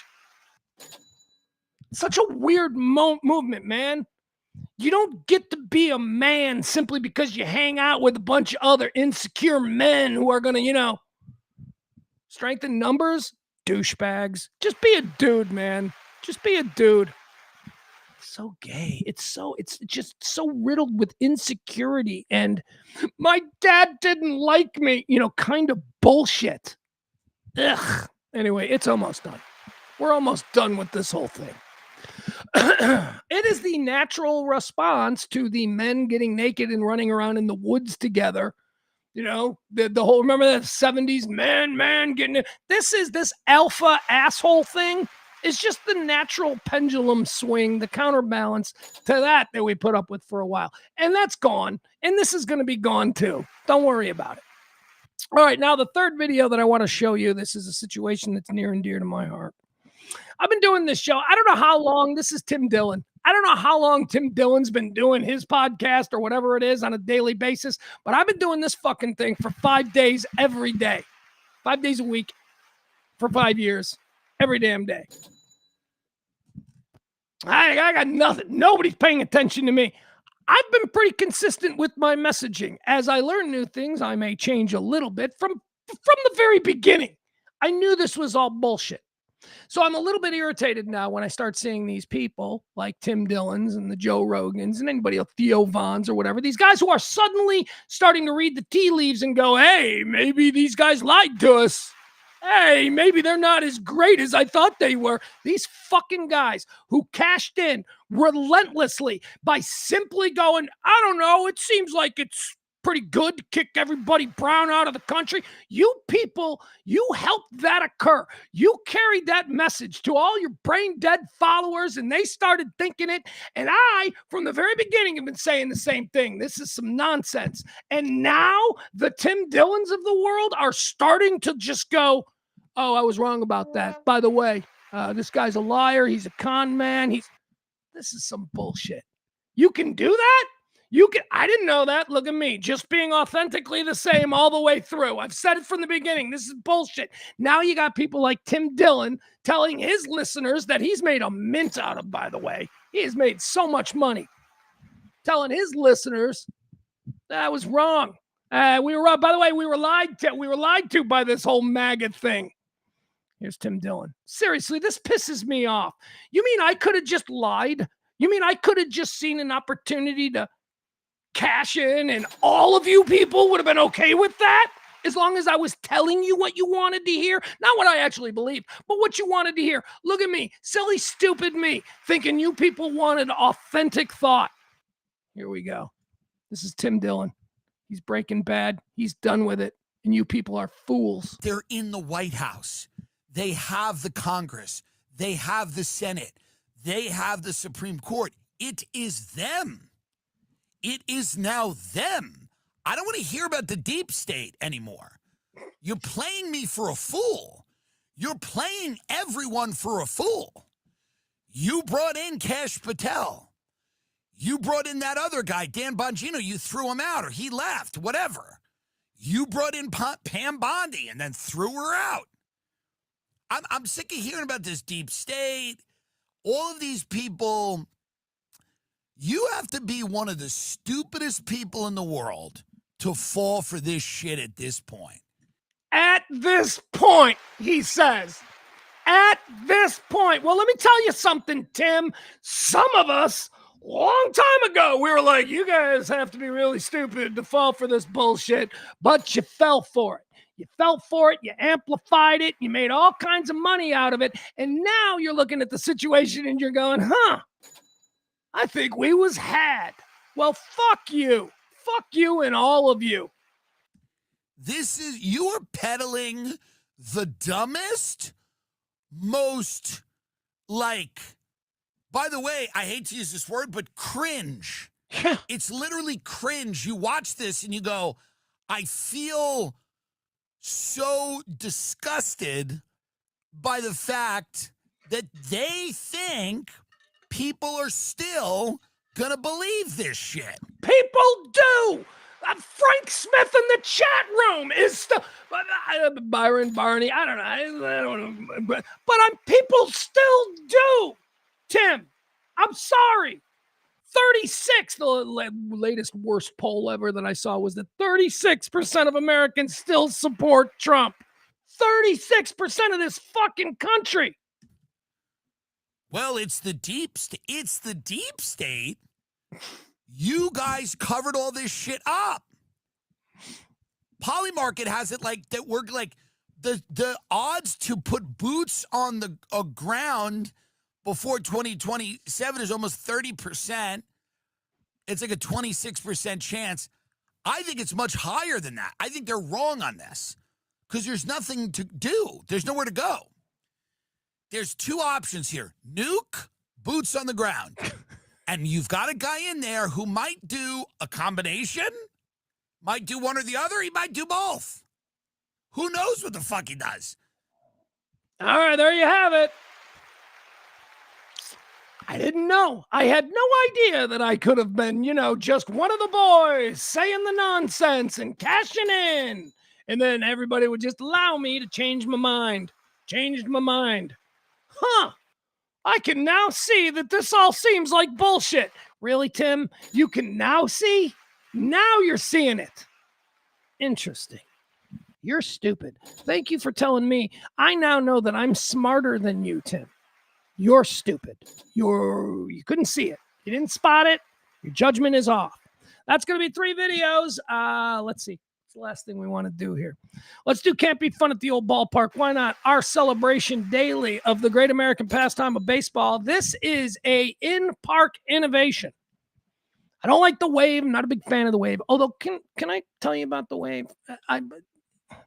I will participate. If the wave happens, I am not going to be the guy who doesn't participate, because that guy is just like a jerk. That guy can't get over himself. Have you seen that guy? The wave comes through, and then there's like one guy. I'm gonna be this guy. I feel that. What are you doing? Get into it with your community. All right, everybody, just be a part of it. What the fuck? This hurts you? But I am not a wave guy. Like if somebody said, hey, you want to do the wave? I'd be like, no, I'm going to pass on that. But if the wave comes, I'm like, all right, here we go. You got to. It's part of being a good dude. Just do the fucking wave. Nobody cares about you. Wrigley Field in Chicago, they have this thing with cups, beer cups, cup snakes. It started at Wrigley. I think we've seen it elsewhere now, but it started at Wrigley's in the bleachers, where the bleacher bums would assemble this giant, beer cups, snakes. That's pretty fun. I like that. What else do we do? You sing songs. Hot dog races, right?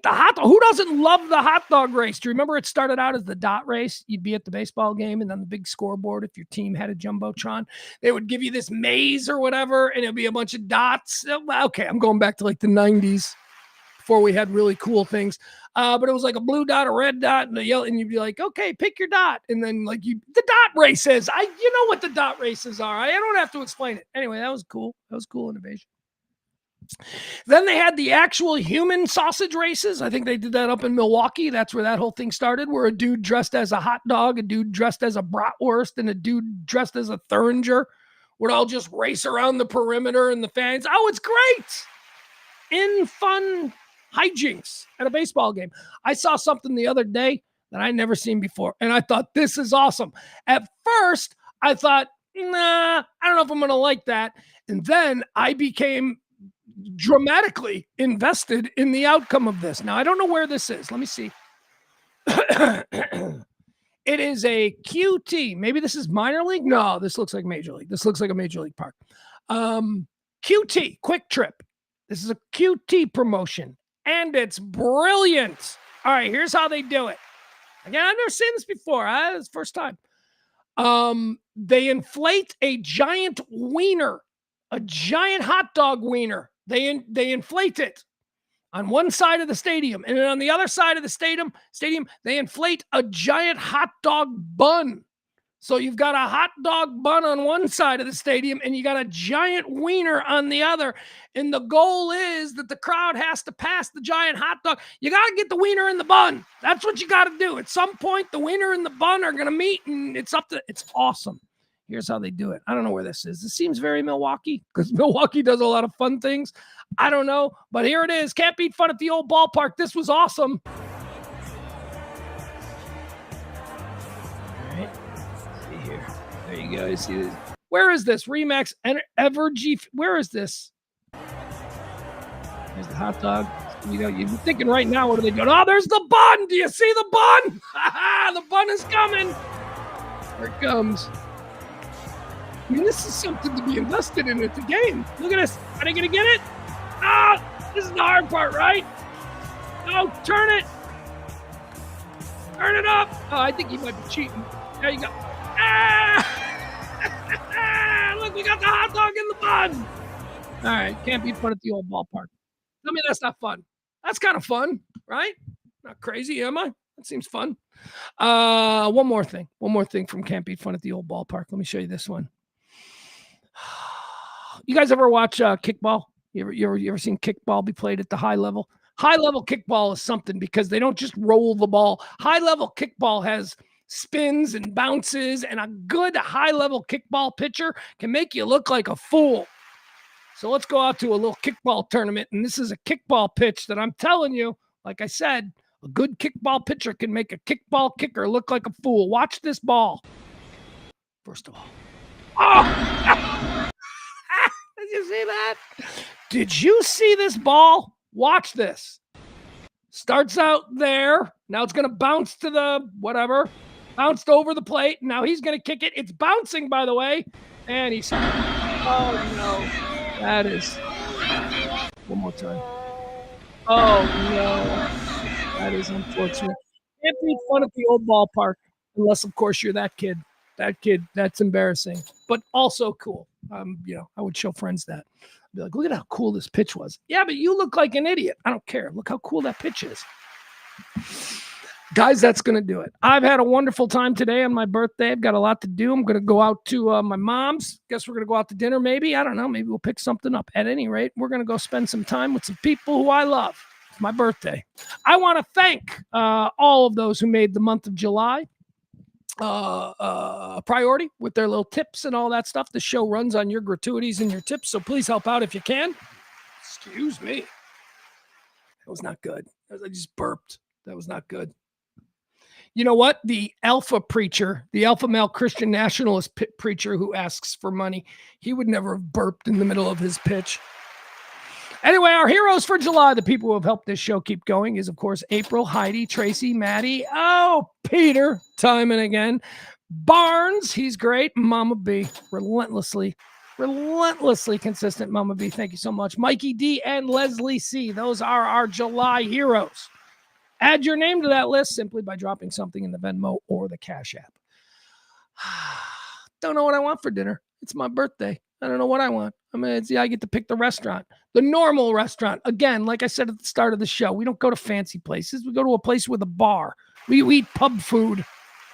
Get a good burger. Get a good burger tonight. Maybe pizza. Maybe we'll go out for pizza. I don't know. We'll be back tomorrow. Thank you so much for hanging out with me today. I've had a great time. I hope you did as well. And what do I always say? I always say, be cool and stay neighborly.